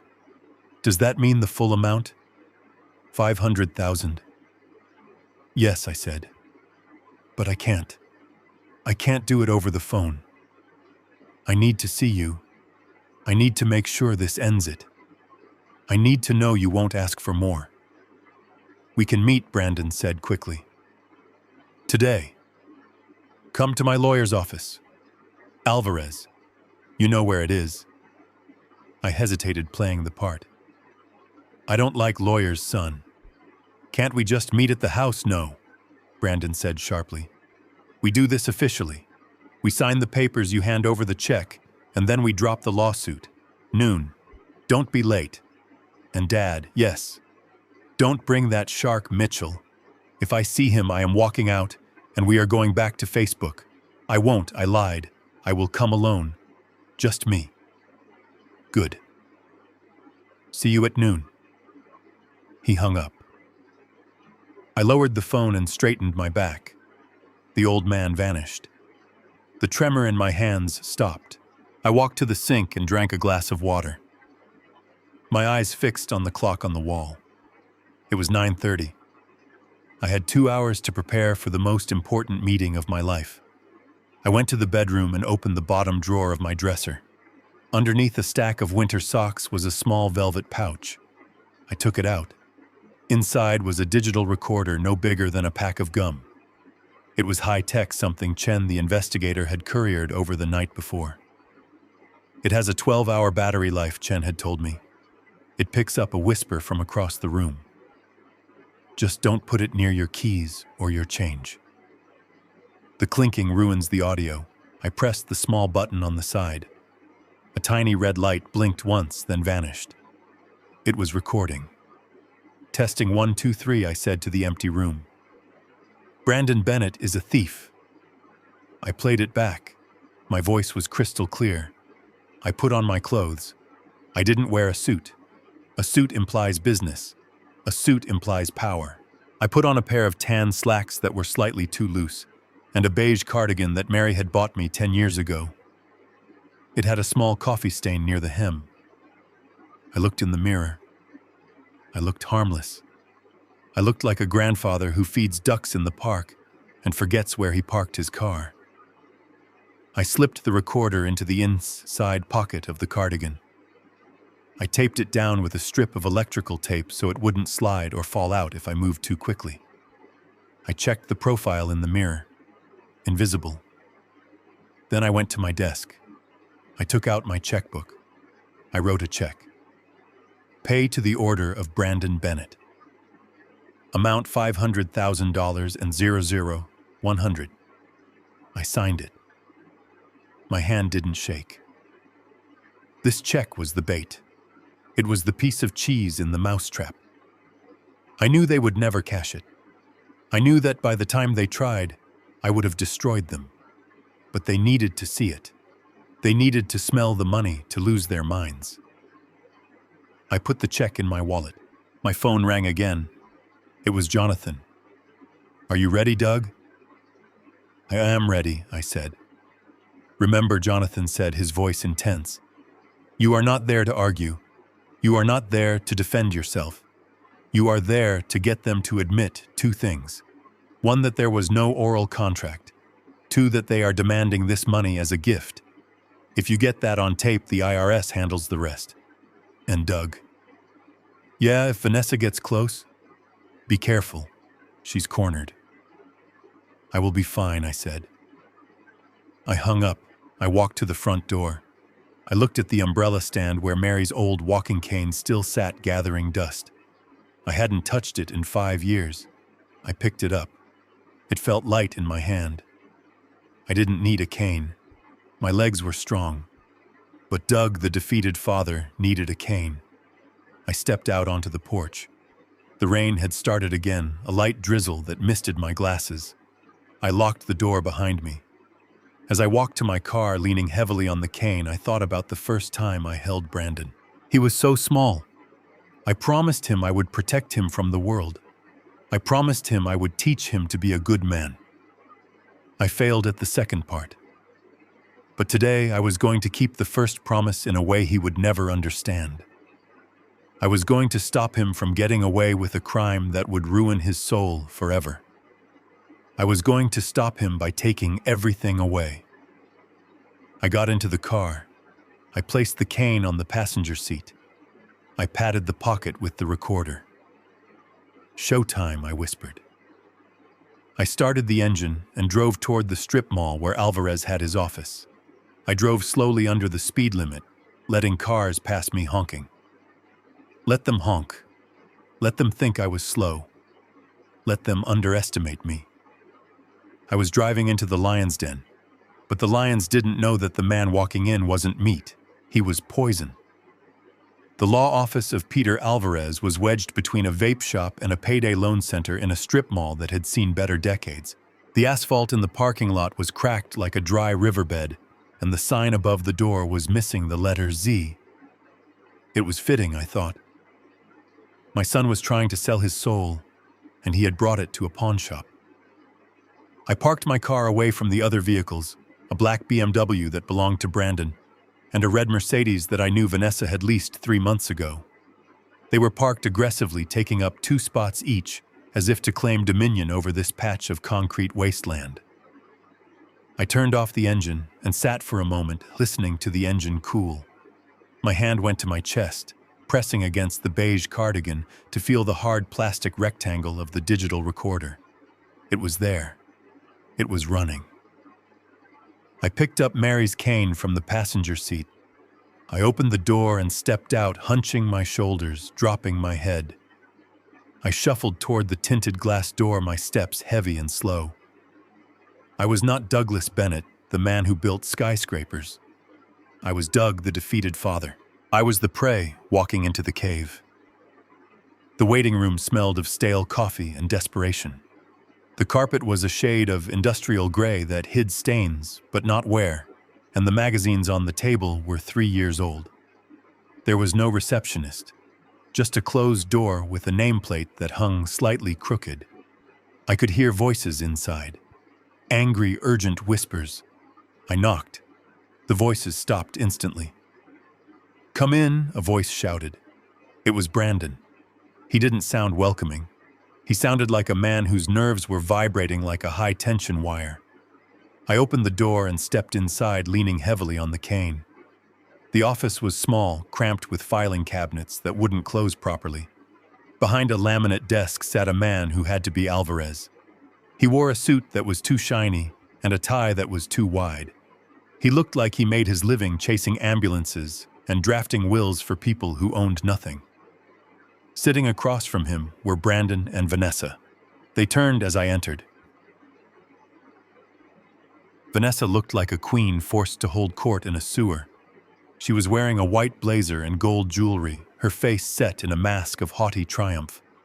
But underneath the makeup, I saw the tension. Her eyes were darting. Her hands were clenched in her lap. She was terrified. Brandon looked worse. He was pale, sweating despite the air conditioning. He looked at me, and for a second I saw shame. But then he looked at Vanessa, and the shame hardened into resentment. "You are late," Vanessa snapped, not bothering with a hello. "I am on time," I said, my voice raspy and weak. "I drive slow these days." My eyes aren't what they used to be. Sit down, Alvarez said, gesturing to a folding metal chair. Mr. Bennett, I am Peter Alvarez, representing your son and daughter-in-law. I understand we are here to execute a settlement agreement. I sat down slowly, making a show of adjusting my bad leg. I placed the cane across my knees. I looked at Brandon. Hello, son, I said softly. Just get on with it, Dad. Brandon muttered, looking at the floor. Alvarez cleared his throat. He pushed a document across the desk. It was thin, just 3 pages. This is a standard settlement and release, he said. By signing this, you agree to pay the plaintiffs $500,000 immediately. In exchange, they agree to dismiss the lawsuit with prejudice. This means they cannot sue you again for this specific claim. It also includes a non-disclosure agreement. No one talks about this. Ever. I looked at the paper.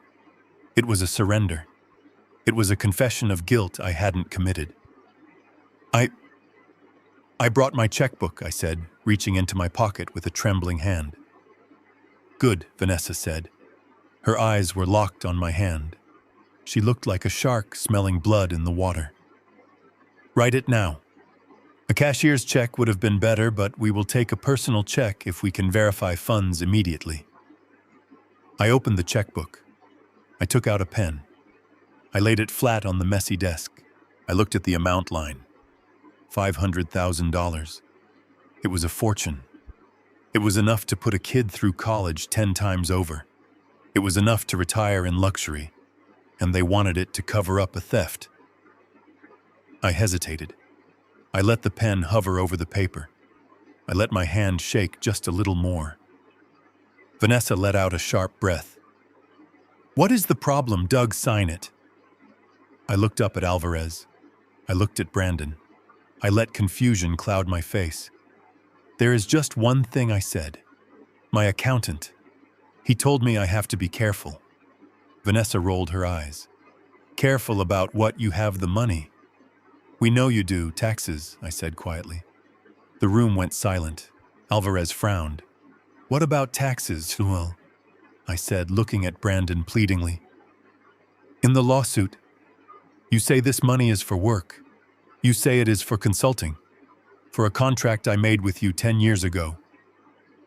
Yeah, so Brandon said defensively. I earned it. I nodded slowly. I know, son. I know you think that. But if I write this check as payment for a contract, that is income. Isn't it? I looked at Alvarez. You are a lawyer. You know, if I pay a debt for services rendered, that is taxable income. Brandon will have to declare this on his taxes next year. Federal income tax, state taxes, self-employment tax since he was a consultant. I did the math in my head, letting them see me think. That is, what 35%, maybe 40. So out of 500,000, the government takes almost 200,000. You only keep 300. I saw the color drain from Vanessa's face. 300,000 wasn't enough. The theft was 312,000 plus interest, plus the legal fees for this shark Alvarez. If they paid taxes, they would still be short. They would still go to prison. Vanessa looked at Brandon. Panic flared in her eyes. They hadn't thought about the taxes. They were so focused on the number they forgot the government always takes its cut. I don't care about taxes, Brandon snapped. Just give me the money. But son, I continued, my voice whining slightly. If I pay this as income, I have to file a 1099 form with the IRS. I have to report that I paid you. And since you didn't declare this income 10 years ago when you supposedly did the work, the IRS might audit you. They might wonder why you waited 10 years to get paid. The penalties could be huge. Alvarez looked uncomfortable. He loosened his tie. Mr. Bennett raises a valid point. If this is settlement for a contract breach, it is taxable. No. Vanessa slammed her hand on the desk. No audits. We can't have an audit. She stopped, realizing she had said too much. Alvarez looked at her sharply. Why can't you have an audit, Mrs. Bennet? She ignored him, turning her fury on me. You are trying to trick us. You are trying to wiggle out of it. I am not trying to trick anyone, I said, sounding hurt. I just want to help. I brought the money. Look, I started writing. 5, 0, 0. But I paused again. There is another way, I said softly. They all leaned in. It was magnetic. The pull of the solution. What way, Brandon asked. If this isn't for work, I said. If this isn't a contract payment. If I just give it to you. As a father. A gift, Alvarez asked. Yes, I said. A gift. Under federal law, I can give a gift. I pay the gift tax, not you. You get the full $500,000, tax-free. No reporting, no 1099, no IRS looking at your accounts. I saw the relief wash over Brandon's face. It was pathetic. He didn't care about the lie. He didn't care about his dignity. He just wanted the cash cold and hard. Do that, he said quickly. Make it a gift. But son, I said, looking him right in the eye, my voice steadying just a fraction. If it is a gift, that means there was no contract. It means I never promised you anything 10 years ago. It means the lawsuit is, well, it isn't true. Brandon didn't hesitate. He didn't even look at Vanessa. He looked at the checkbook. Who cares, he said. Call it whatever you want. Call it a gift. Just sign the damn check. Vanessa interrupted. Wait. If we call it a gift, we have to drop the lawsuit first. Yes, I said. But I need to hear you say it. I need to know that we are clear. I am an old man. I don't want to be confused later.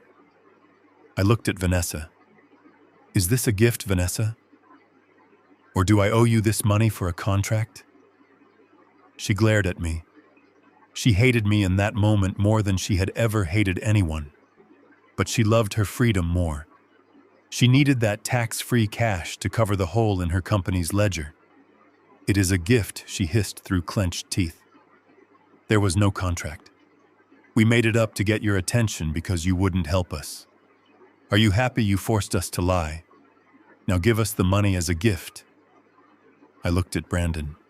And you, son, you admit there was no consulting work, no promise at dinner. It was a gift, Brandon said loud and clear. You owe it to me as a father, but legally, fine. It is a gift. There was no contract, I nodded slowly. I finished writing the check. I signed my name at the bottom. Douglas Bennett. I tore it out of the book with a satisfying rip. I held the check in my hand. Vanessa reached for it, her fingers hooked like talons. Alvarez was already uncapping his pen to sign the dismissal papers. Okay, so we are changing the settlement terms to a voluntary gift. I can draft that. I pulled the check back just an inch. So to be clear, I said one last time, you are admitting right now in front of your lawyer that the lawsuit you filed with the court is false, that you perjured yourselves in the complaint, and that you are demanding this money from me right now, or else you will continue to harass me. Just give me the check, Brandon yelled, jumping up. Yes, it was a lie. We needed the money. Stop torturing us and pay up. I sat there for 1 second longer. I felt the recorder against my ribs, warm and vibrating. I had it. I had the confession. I had the extortion. I had the admission of perjury. And I had the motive. I smiled. It wasn't the smile of a defeated father. It was the smile of the man who poured the foundation for the Columbia Center. It was a smile of steel. I let the check drop from my fingers. It fluttered to the desk, landing face up. Vanessa grabbed it. She actually snatched it up and pressed it to her chest, closing her eyes in relief. I stood up. I didn't use the cane. I left it leaning against the chair. I straightened my back, stretching to my full 6-foot height. The stoop was gone. The tremor was gone. Thank you, I said, my voice booming in the small office. Alvarez looked up, confused by the change in my tone. Mr. Bennett, thank you for confirming that there was no contract, I said. And thank you for admitting on tape that you are attempting to extort me. Vanessa's eyes snapped open. She looked at the check. Then she looked at me. I reached into my cardigan and ripped the tape holding the recorder. I pulled the small black device out and held it up. The red light was still blinking, steady and unblinking, like a robotic eye. I recorded everything I said, every word. You just admitted to filing a false lawsuit. You admitted to perjury, and you admitted to extortion. Brandon's face went the color of ash. Dad, what are you doing? I am not your dad right now, Brandon, I said, cold as the grave. I am the defendant, and I just won. I looked at Vanessa. And that check. You might want to look at the date. She looked down at the paper in her hands. She screamed. It was dated for the year 2050. You can cash that when I am dead, I said, which according to you should be any day now. But until then, it is a piece of paper, just like your lawsuit. Vanessa threw the check at me. You bastard! You old bastard! She lunged. She actually came over the desk, her nails aiming for my face. She was a wild animal, cornered and rabid. Vanessa, no, Alvarez shouted. He jumped up and grabbed her by the waist, hauling her back. She was kicking and screaming, spitting curses that would make a sailor blush. I stepped back calmly, brushing a speck of dust from my cardigan. I am leaving now, I said to Alvarez. I suggest you withdraw from this case, counselor, unless you want to be named as a co-conspirator in the criminal charges I will be filing. Criminal charges. Alvarez choked out, struggling to hold Vanessa. Oh yes, I said, walking to the door. Extortion is a felony. Filing false court documents is a felony. And Brandon. I looked at my son, who was slumped in his chair, staring at the wall as if his life had just ended. I know about the audit at Sterling Capital, I said. I know about the $300,000 Vanessa stole. And I know you signed the checks for the shell company. Brandon looked at me and started to cry. Silent, terrifying sobs. I opened the door. See you in court, I said. I walked out of the office and into the parking lot. The rain had stopped. The air tasted sweet. I walked to my car without the cane. I left Mary's cane in that office. It belonged to the past. Behind me, I heard the muffled sounds of screaming from inside the office. It sounded like music. I got into my car and started the engine. My hands were steady. My heart was light. I pulled out my phone and called Jonathan. I got it, I said. They confessed. Everything. I could hear Jonathan's smile through the phone. Bring it to me, Doug. We have a judge to see. I drove away, leaving the BMW and the Mercedes behind. They looked smaller in my rearview mirror. Just expensive piles of metal owned by people who had already lost everything and just didn't know it yet. The trap was sprung. The steel jaws had snapped shut. Now all that was left was to skin them. The King County Superior Court smells of floor wax, old paper, and the nervous sweat of people who know they have done something wrong. Monday morning brought a gray light filtering through the high, narrow windows, casting long shadows across the mahogany benches. I sat at the defense table next to Jonathan Mitchell. I wore my charcoal suit again, but this time I wore it like armor. My hands were folded on the table, calm and still. I was not the agitated old man they expected. I was a statue. Across the aisle, Brandon and Vanessa sat with their lawyer, Alvarez. They looked like they hadn't slept in 3 days. Brandon was vibrating his leg, bouncing up and down under the table, shaking the water pitcher. Vanessa was pale, her makeup applied with a heavy hand to cover the dark circles under her eyes. She kept whispering to Alvarez, pulling at his sleeve. Alvarez looked like a man marching to the gallows. He had tried to withdraw from the case that morning, citing a breakdown in attorney-client communication, but Judge Harrison had denied the motion, stating that it was too late to delay the proceedings. So Alvarez was stuck. He was captaining a sinking ship, and he knew I was the iceberg. The bailiff called the court to order. All rise. Judge Harrison entered. He was a man in his 60s with a face carved from granite and eyes that had seen every lie a human being could invent. He sat down and looked over his spectacles at the two tables. Counsel opening statements. Alvarez stood up. He smoothed his tie, took a deep breath, and began to weave the fairy tale. He walked back and forth in front of the jury, gesturing wildly, trying to inject passion into a corpse of a case. Ladies and gentlemen of the jury, he began, his voice pitching high. This is a case about a promise made by a father to a son, a promise that was broken not out of necessity, but out of spite. He pointed a finger at me. I didn't blink. I didn't look away. I just watched him. Douglas Bennett is a wealthy man, Alvarez continued. He built an empire. But he didn't do it alone. His son Brandon was there. Brandon offered guidance. Brandon offered modern strategies. And 10 years ago, when Mr. Bennett sold that empire for millions, he made a contract. He looked his son in the eye and said, "You have earned 10%. You have earned your share." I listened to the lies, and I felt nothing. No anger, no sadness, just a cold detachment. It was fascinating in a way to see how they had twisted my life into this grotesque parody. Brandon sat there nodding along, playing the part of the victimized prince. He truly believed it. That was the scariest part.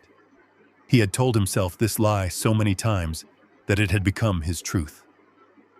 For 10 years, Alvarez said, dropping his voice to a whisper, Brandon waited. He didn't demand. He didn't nag. He trusted his father. But when he finally asked for what was his, Douglas Bennett laughed in his face. He used his wealth as a weapon. He decided to punish his son for daring to ask for what he was owed. This lawsuit is not about greed. It is about justice. It is about holding a man to his word. Alvarez sat down, wiping sweat from his forehead. He avoided looking at me. Jonathan stood up. He didn't walk around. He didn't point fingers.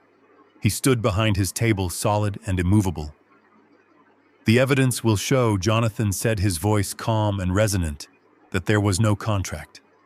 There was no work. And there was no promise.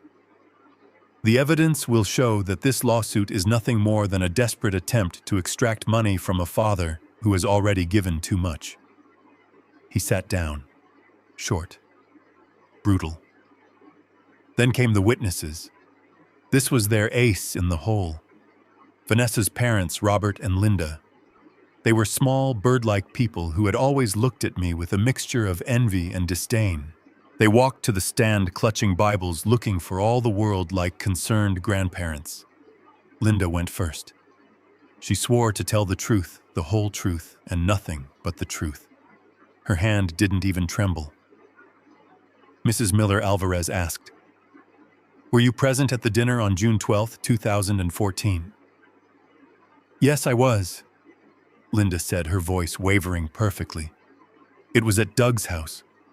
We were celebrating the sale of the company.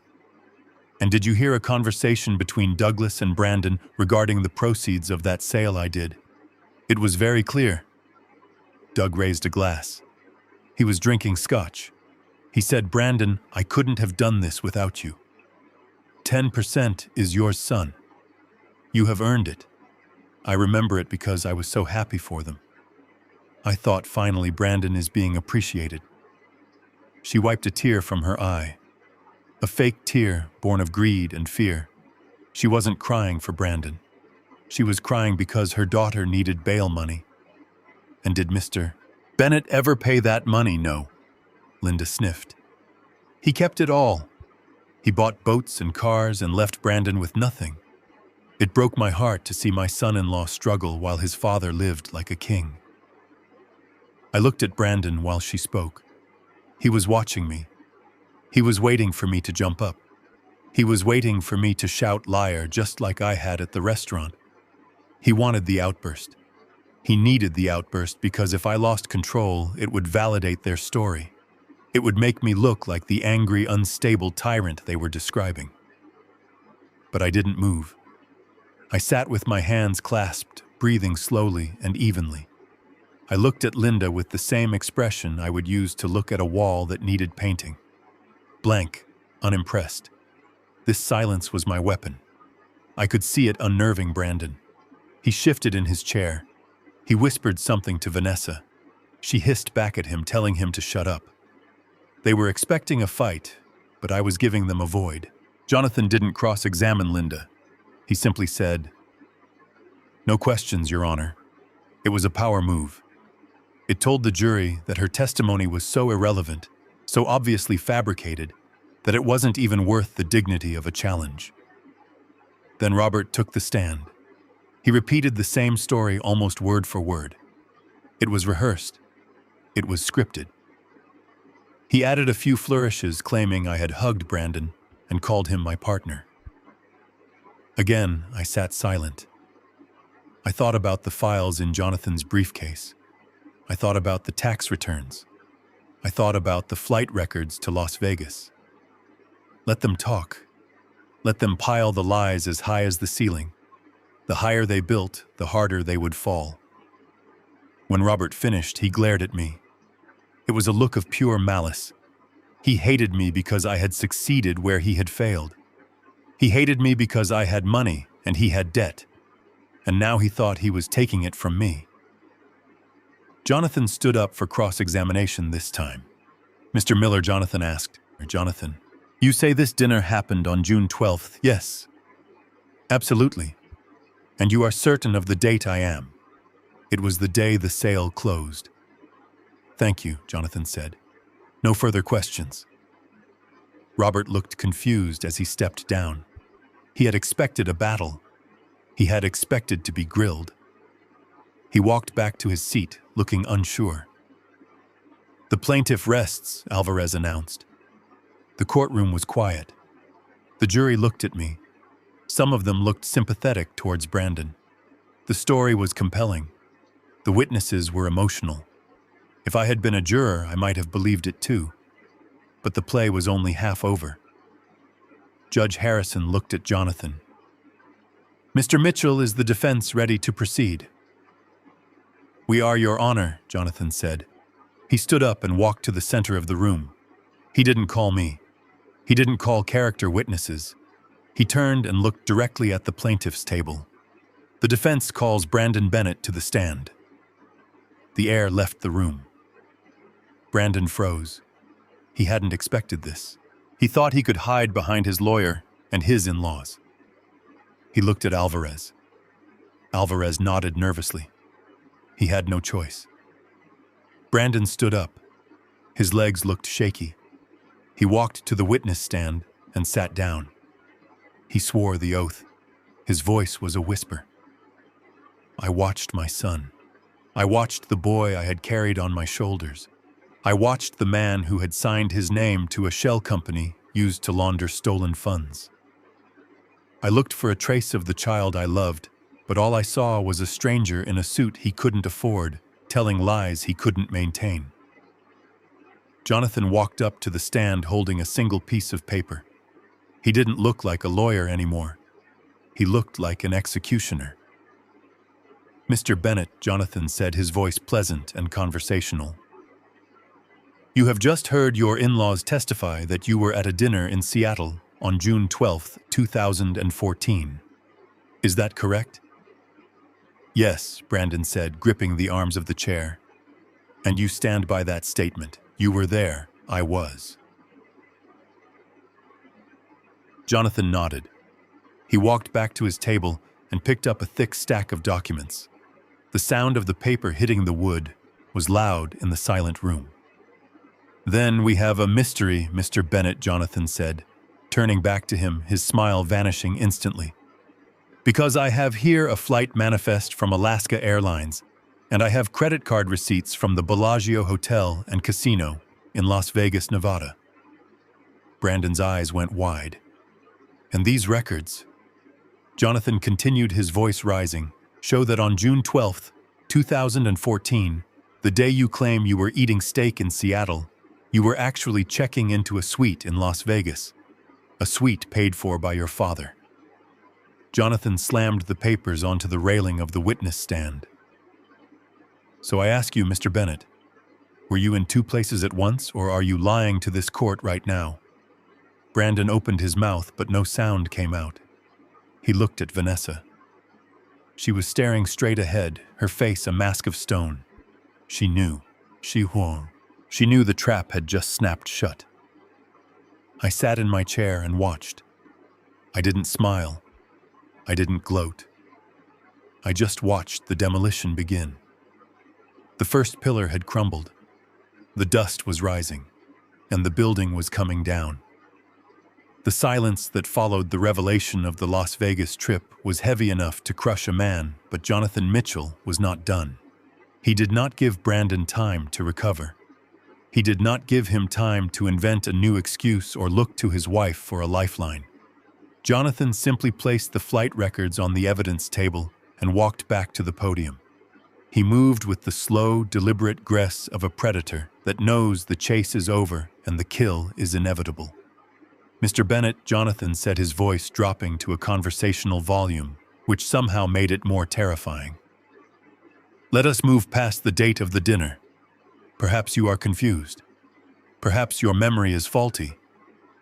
Let us talk about the work itself. Brandon exhaled a shaky breath. He wiped his palms on his knees. Yes, the work.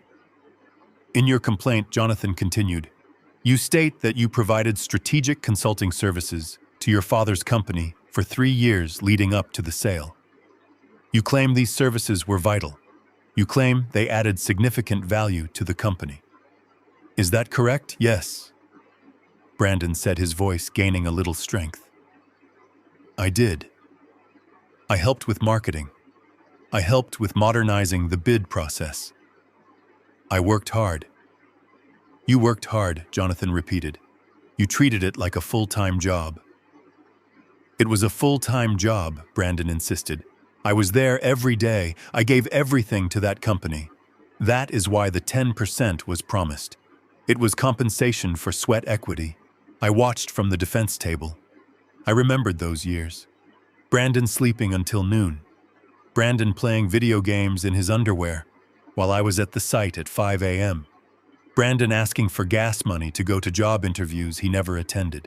The audacity of his lie was breathtaking. He wasn't just lying to the court, he was lying to himself. He had rewritten his own history to make himself the hero of a story where he was actually the parasite. Jonathan nodded slowly, as if he agreed.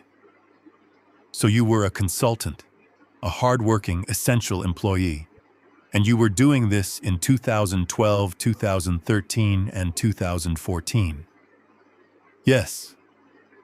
And you expected to be paid for this work? Eventually, Brandon said. That was the deal. I would get paid when the company sold. Jonathan turned to the jury. He made eye contact with the foreman, a stern woman in a gray cardigan. Then he turned back to Brandon. Mr. Bennett, I am confused. Because if you were working so hard, if you were providing such valuable services, one would assume you were a productive member of society. One would assume you were solvent. I was investing my time, Brandon said defensively. Jonathan walked back to our table. He picked up another stack of documents. These were not flight records. These were thicker. They bore the official seal of the United States Department of the Treasury. I have here your federal tax returns for the years 2012 through 2014, Jonathan said, holding them up. I obtained these through a court order during discovery. Brandon's eyes flicked to the papers, then back to Jonathan. He swallowed hard. Jonathan opened the top file. In 2014, the year of the sale, the year you claim you were working hardest, the year you claim you secured the deal, you reported your total income to the Internal Revenue Service. Do you recall what that number was? I don't have my files with me, Brandon stammered. I do, Jonathan said. He read from the line item. 0. You reported zero income. Brandon licked his lips. Well, like I said, I was waiting for the payout. I didn't get paid cash. Jonathan flipped a page. But that is not all, Mr. Bennett, because reporting zero income is one thing. But here attached to your return is a form you signed under penalty of perjury. It is an application for unemployment benefits from the state of Washington. The courtroom went deadly still. In this application dated January 2014, Jonathan read, his voice ringing like a bell. You state, and I quote, I am currently unemployed. I have no source of income. I am actively seeking work, but cannot find any. You received $450 a week in benefits for 6 months. Jonathan looked up over the papers. And here attached to that is your application for the Supplemental Nutrition Assistance Program.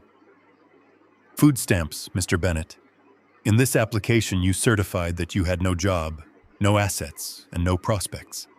You received $200 a month in food assistance funded by the taxpayers. Jonathan walked up to the witness stand until he was just a few feet from Brandon. He held the lawsuit in one hand and the tax returns in the other. He held them up like scales. So I have a question for you, Mr. Bennett, and I need you to think very carefully before you answer, because the district attorney is going to be reading the transcript of this trial. Jonathan leaned in. In this lawsuit, you swore to this court that you were working full-time as a consultant for your father. In these tax documents, you swore to the federal government that you were unemployed and destitute to receive welfare benefits. He slammed both documents onto the railing. Which one is the lie, Brandon? Were you lying to the government then to steal benefits, or are you lying to this court now to steal from your father? Because you cannot be employed and unemployed at the same time. You cannot be a high-level consultant and a welfare recipient. One of these is perjury. One of these is fraud. Pick one. Brandon looked like he had been punched in the gut. He opened his mouth, but no sound came out. He looked at the judge. He looked at Alvarez. Alvarez had his head in his hands. There was no objection coming. There was no lifeline. I, Brandon stuttered. Answer the question! Jonathan roared, his voice suddenly filling the room with the force of a thunderclap. Were you working, or were you not? I was working, Brandon cried out, tears starting to form in his eyes. I was helping him then. You committed federal welfare fraud, Jonathan said coldly. You stole from the taxpayers. You signed a false government document. Is that what you are telling this jury, that you are a welfare cheat? No, I didn't. Or Jonathan cut him off, or did you do no work at all? Did you sit on your couch for 3 years while your father built his legacy? And did you file this lawsuit just because you felt entitled to money? You never earned, Brandon looked at Vanessa. He was begging her with his eyes to tell him what to say. But Vanessa was staring straight ahead, her face a mask of stone. She had detached. She was cutting the dead weight. She knew the ship was going down, and she wasn't going to hold his hand while he drowned. I don't know, Brandon whispered.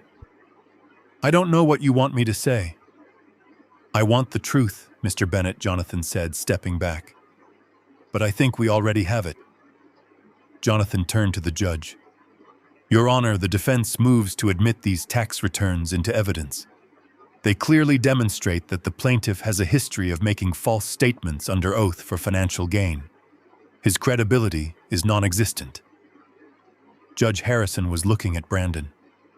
The judge's face was terrifying. It was not the face of an impartial arbiter anymore. It was the face of the law offended. He looked at Brandon with eyes that were hard and sharp like flint. He looked at him with the disgust one reserves for something stuck to the bottom of a shoe. Mr. Bennett, the judge, said, his voice low and dangerous. You are in my courtroom. You are under oath. You have just admitted to filing contradictory statements to 2 different branches of the government. Do you understand the gravity of your situation? Brandon nodded mutely. He was shaking now. A visible tremor that started in his hands and shook his shoulders. "You are not just losing a lawsuit, son," the judge said. "You are confessing to a crime. I suggest you consult with your attorney immediately before you say another word that puts you in federal prison." Alvarez stood up his chair, scraping loudly against the floor.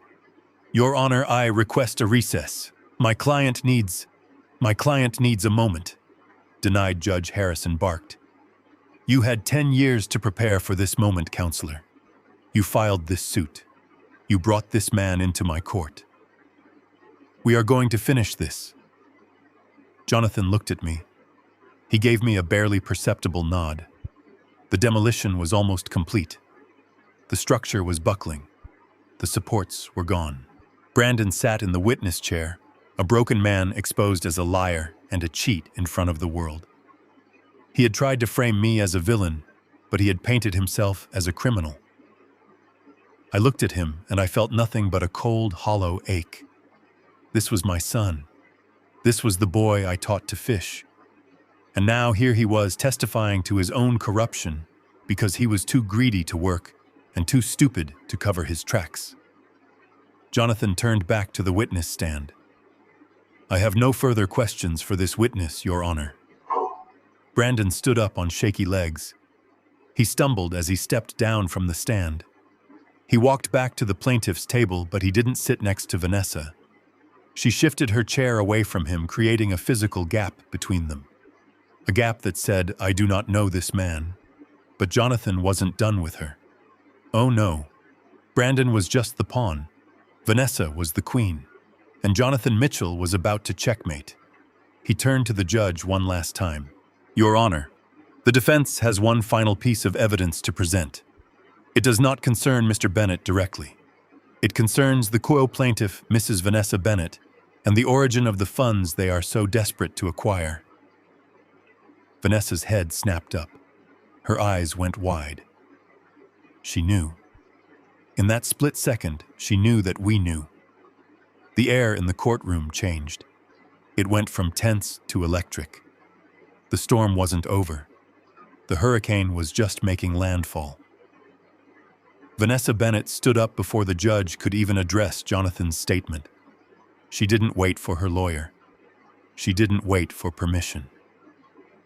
She stood up and burst into tears. It was a theatrical performance worthy of Broadway. She covered her face with her hands, her shoulders shaking with sobs that sounded just a little too loud to be real. "Your Honor," she wailed through her fingers, "this is harassment. This man and his lawyer are trying to destroy my reputation because I stood by my husband. They are trying to deflect from the fact that Douglas Bennett is a cruel man who starves his own family. I am an honest woman. I work hard. I have never done anything wrong in my life." She looked at the jury, her eyes swimming with practiced sorrow. "Look at him," she pointed a trembling finger at me. "He is smiling. He enjoys this. He enjoys hurting us. Please stop this. Please just let us go." Judge Harrison watched her over the rim of his glasses. He didn't look moved. He looked bored. He waited until she took a breath, then he spoke. "Are you finished, Mrs. Bennett?" Vanessa sniffled, dabbing at her eyes with a tissue. "Yes, Your Honor. I can't believe he would stoop this low. To attack me, I am not even the one suing him, really. I am just supporting Brandon." The judge turned back to Jonathan. "Mr. Mitchell, you said you had evidence concerning the plaintiff." "Mrs. Bennett, I do, Your Honor," Jonathan said. He picked up a large manila envelope from our table. It was sealed with red tape. It bore the seal of the Federal Bureau of Investigation. Jonathan walked to the bench. He didn't hand it to the bailiff this time. He handed it directly to the judge. "Your Honor, this is a certified copy of a forensic audit report conducted by the Financial Crimes Division of the FBI," Jonathan said, his voice echoing in the silent room. "It was provided to my client yesterday afternoon, pursuant to a subpoena we issued to the Compliance Department of Sterling Capital." Vanessa froze. The tissue stopped halfway to her face. Sterling Capital. The name hung in the air like a curse. The judge opened the envelope. He pulled out a thick stack of papers. He put on his reading glasses and began to read. The courtroom was so quiet, I could hear the hum of the air conditioning. I could hear Brandon's ragged breathing. I could hear the sound of Vanessa's life disintegrating. The judge read for a long time. He flipped pages. He frowned. He looked at a spreadsheet. He looked at a bank statement. Then he stopped. He looked up. His eyes locked onto Vanessa. Mrs. Bennett, the judge, said, his voice soft, but carrying a weight that made the floor shake. "Please stand up." Vanessa stood. Her legs were shaking so bad she had to hold onto the table. According to this report, the judge said, holding up a page, "You are currently employed as a senior internal auditor at Sterling Capital." "Is that correct?" "Yes," Vanessa whispered. "And part of your duties involves authorizing vendor payments for maintenance and IT services, yes?" The judge looked back at the paper. This report details a series of unauthorized transfers from Sterling Capital to 3 shell companies, Vandelay Industries Tech Solutions Corp. And Bennett Consulting. These transfers began in February of this year and ended 2 weeks ago. "Do you recognize these companies?" Vanessa opened her mouth, but no sound came out. She shook her head mutely. The judge leaned forward. "The total amount transferred to these accounts which lists you and your husband as signatories, is $312,450.82. He paused, letting the number sink in. "Now, Mrs. Bennett, I have a question, and I want you to answer it carefully." The judge picked up the lawsuit, the complaint Vanessa and Brandon had filed against me. He held it up in his other hand. "In this lawsuit, you are demanding $500,000 from Mr. Douglas Bennett. You claim this is for a contract. But my math tells me something interesting." The judge looked from the FBI report to the lawsuit. "If you take the stolen amount of $312,000, and you add the estimated tax liability for early withdrawal, and you add the legal fees you are currently paying Mr. Alvarez, the total comes to almost exactly $500,000. The judge took off his glasses. "So, Mrs. Bennett, is it a coincidence that the amount you are demanding from your father-in-law matches down to the penny the amount you need to pay back the money you embezzled before the audit starts next week?" The question hit her like a physical blow. Vanessa swayed. She grabbed the edge of the table. I didn't... It's a mistake." "It is not a mistake," the judge thundered. "It is a Ponzi scheme built on a family tragedy. You stole from your employer. You got caught. And instead of facing the music, you decided to extort an innocent man to cover your tracks. You used this court as a weapon to launder stolen money." Vanessa looked at Brandon. "Help me," she mouthed. But Brandon was staring at the table. He was gone.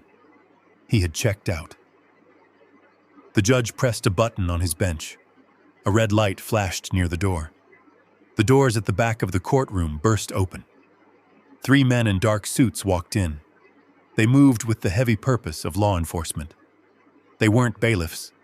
They were U.S. Marshals. Vanessa Bennett. One of the marshals said, his voice booming, "You are under arrest for wire fraud, embezzlement, and money laundering." Vanessa screamed. It was a high, thin sound of pure terror. "No. You can't. I am innocent. It was him. It was Brandon." She pointed at her husband. "He made me do it. He has gambling debts. He forced me to steal it." Brandon's head snapped up. "You liar!" he shouted, jumping to his feet. "You told me it was a bonus. You told me it was safe." The marshals didn't care who started it. They grabbed Vanessa. They pulled her arms behind her back. The sound of handcuffs ratcheting shut was the loudest thing in the room. Click, click, click. "Brandon Bennett," the marshal said, turning to my son. "You are also under arrest for conspiracy to commit fraud and money laundering. Stand up and put your hands behind your back." Brandon looked at me. His eyes were wide, filled with tears. "Dad," he whimpered. "Dad, please. Tell them. Tell them I didn't know." I looked at him.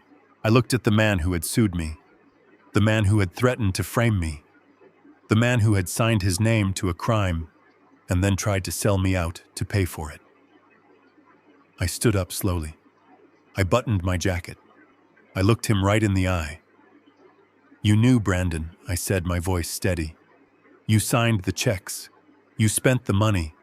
And you tried to destroy me to keep it. Dad, please help me." I turned to Jonathan. "Let's go," I said. The marshals hauled them away. Vanessa was kicking and screaming, cursing my name, cursing the judge, cursing the world. Brandon was sobbing, his legs dragging as they pulled him out the side door. The courtroom was in chaos. The jury was whispering furiously. Vanessa's parents were sitting in the front row, pale as ghosts, looking like they were about to faint. The judge banged his gavel, "Order, order." He looked at me. "Mr. Bennett," I turned back. "The court apologizes," the judge said. "This case is dismissed with prejudice, and I will be recommending that the district attorney look into perjury charges for the witnesses who testified today." He glared at Vanessa's parents. They shrank into their seats. "Thank you, Your Honor," I said. I walked out of the courtroom. The hallway was quiet. The air was cool. I walked to the window and looked out at the city. The rain had stopped. The sun was shining on the Sound, turning the water to silver. I felt a hand on my shoulder. It was Jonathan. "It is done," he said. I nodded. "It is done. They are gone, Doug. They are going away for a long time. Federal guidelines for that amount, plus the conspiracy, plus the perjury. Vanessa is looking at 10 years minimum. Brandon maybe 5 if he flips on her. But they are done." I looked at my reflection in the glass. I looked older, tired, but I looked free. "Did I do the right thing, Jonathan?" I asked. Jonathan stood next to me, looking out at the city. "They were going to kill you, Doug," he said. "Maybe not with a gun, but they were going to kill your spirit. They were going to put you in a home and drain you dry. They were going to erase you. You didn't just save your money. You saved your life." I took a deep breath. It tasted like freedom. "Come on," I said. "I want to buy you a drink." We walked to the elevator. I didn't look back at the courtroom. I didn't look back at the door where my son had been dragged away in chains. That part of my life was over. The demolition was complete. The rubble was cleared. Now it was time to build something new. The silence in the courtroom after the doors closed was the loudest sound I had ever heard. It was not the silence of peace. It was the silence of a battlefield after the artillery stops firing. The air still smelled of ozone and destruction. I sat there for a long time, staring at the empty defense table where my son had sat just minutes before. The wood was scratched. I wondered if he had done that with his fingernails in those final desperate moments. Jonathan Mitchell packed his briefcase. He did not rush me. He knew that even though we had won, I had just watched my only child be dragged away in chains. It is a strange thing to amputate your own heart to save your life. You know it was necessary. You know the limb was gangrenous, but you still feel the phantom pain. When we finally left the courthouse, the reporters were waiting. They shouted questions about the fraud, about the embezzlement, about the family betrayal. I did not answer them. I put on my sunglasses and walked to my car. I drove home to the empty house in Ballard, and for the first time in 40 years, I did not check the messages on the answering machine. I unplugged the phone, I locked the door, and I slept for 14 hours. The sentencing hearing happened 3 months later. I did not go. Jonathan went in my place. He called me afterwards. 10 years for Vanessa, he said, his voice sounding tinny over the phone line. Federal prison, no parole. The judge threw the book at her. He called her a predator who used the legal system as a weapon. I asked, staring out at the rain in my backyard. 5 years, Jonathan said. Conspiracy to commit wire fraud, money laundering, and perjury. He tried to cry on the stand, Doug. He tried to say he was a victim. The judge didn't buy it. He said Brandon was the beneficiary of the crime, and his tears were just regret for getting caught. 5 years. My son would be 43 when he got out. He would have a felony record. He would have nothing. What about the girl, I asked?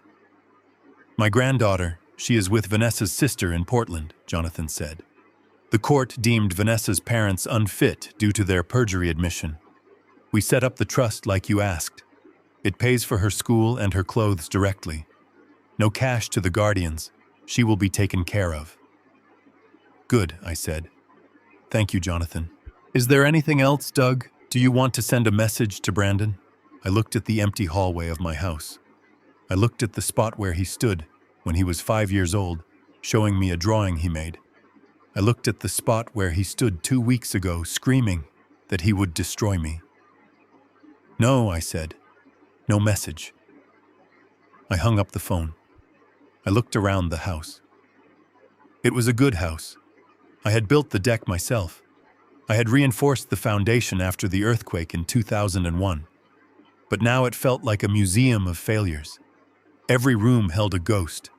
The kitchen where I fed him. The living room where we watched football. The driveway where I taught him to drive.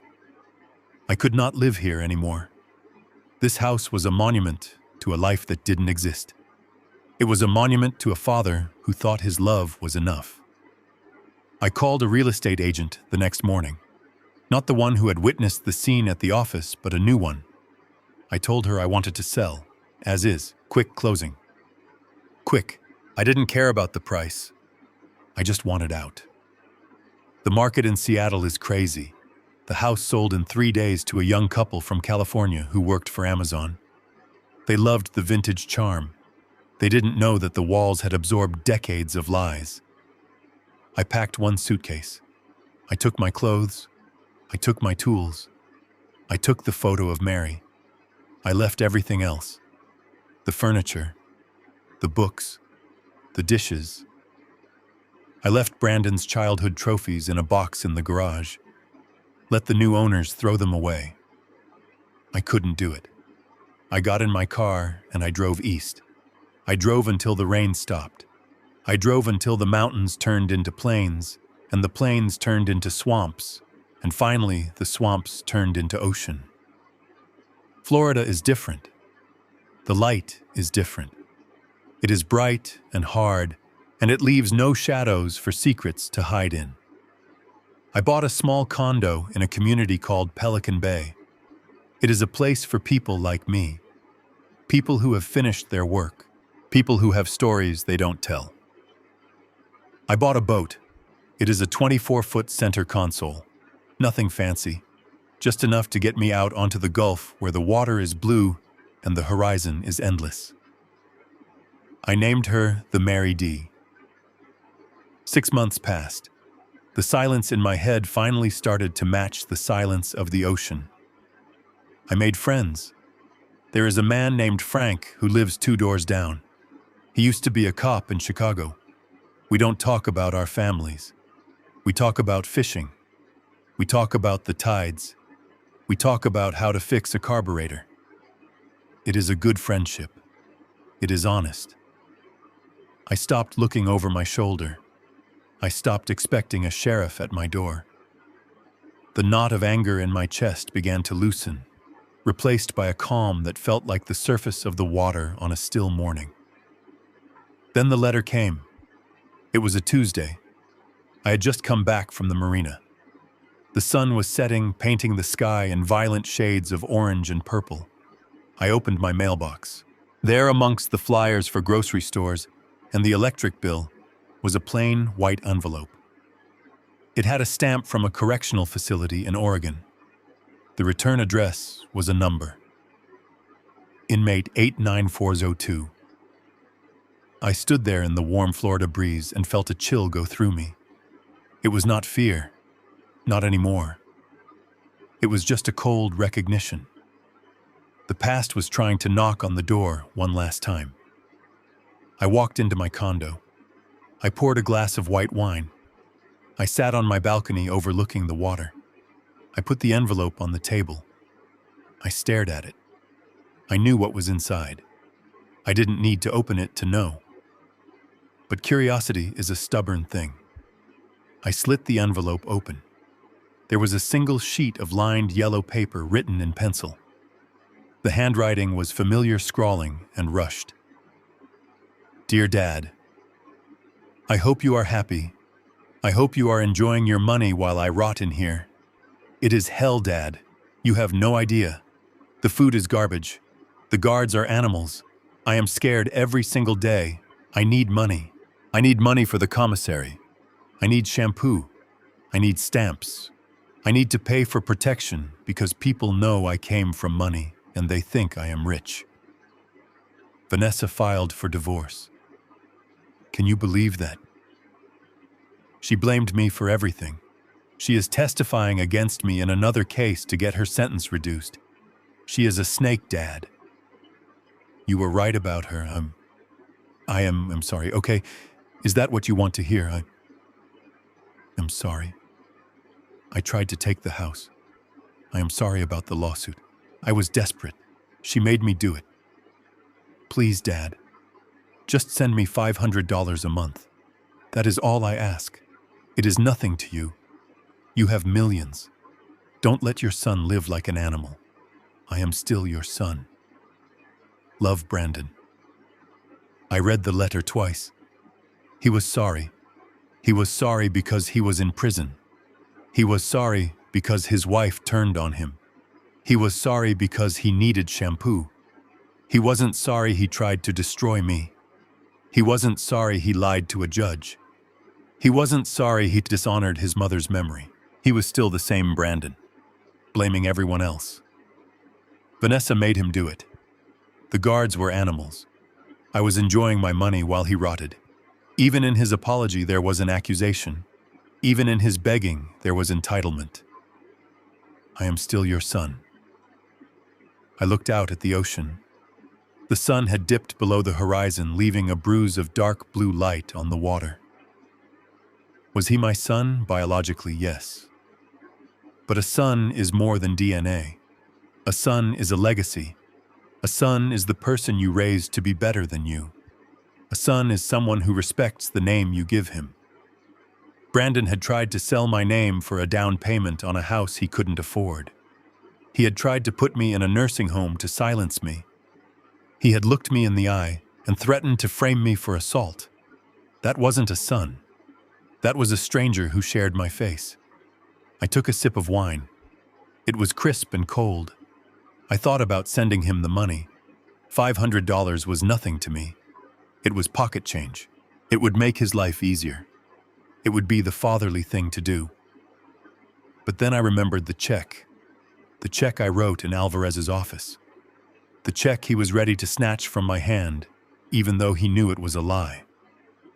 If I sent him money now, I would be teaching him the same lesson I had taught him his whole life. That no matter what he did, Daddy would fix it. That there were no permanent consequences. That he could try to kill the king, and if he missed, the king would still pay for his lunch. No, I was done teaching. The curriculum was finished. The final exam had been graded. He wanted money for protection. He should have protected his integrity. He wanted shampoo. He should have kept his nose clean. I stood up.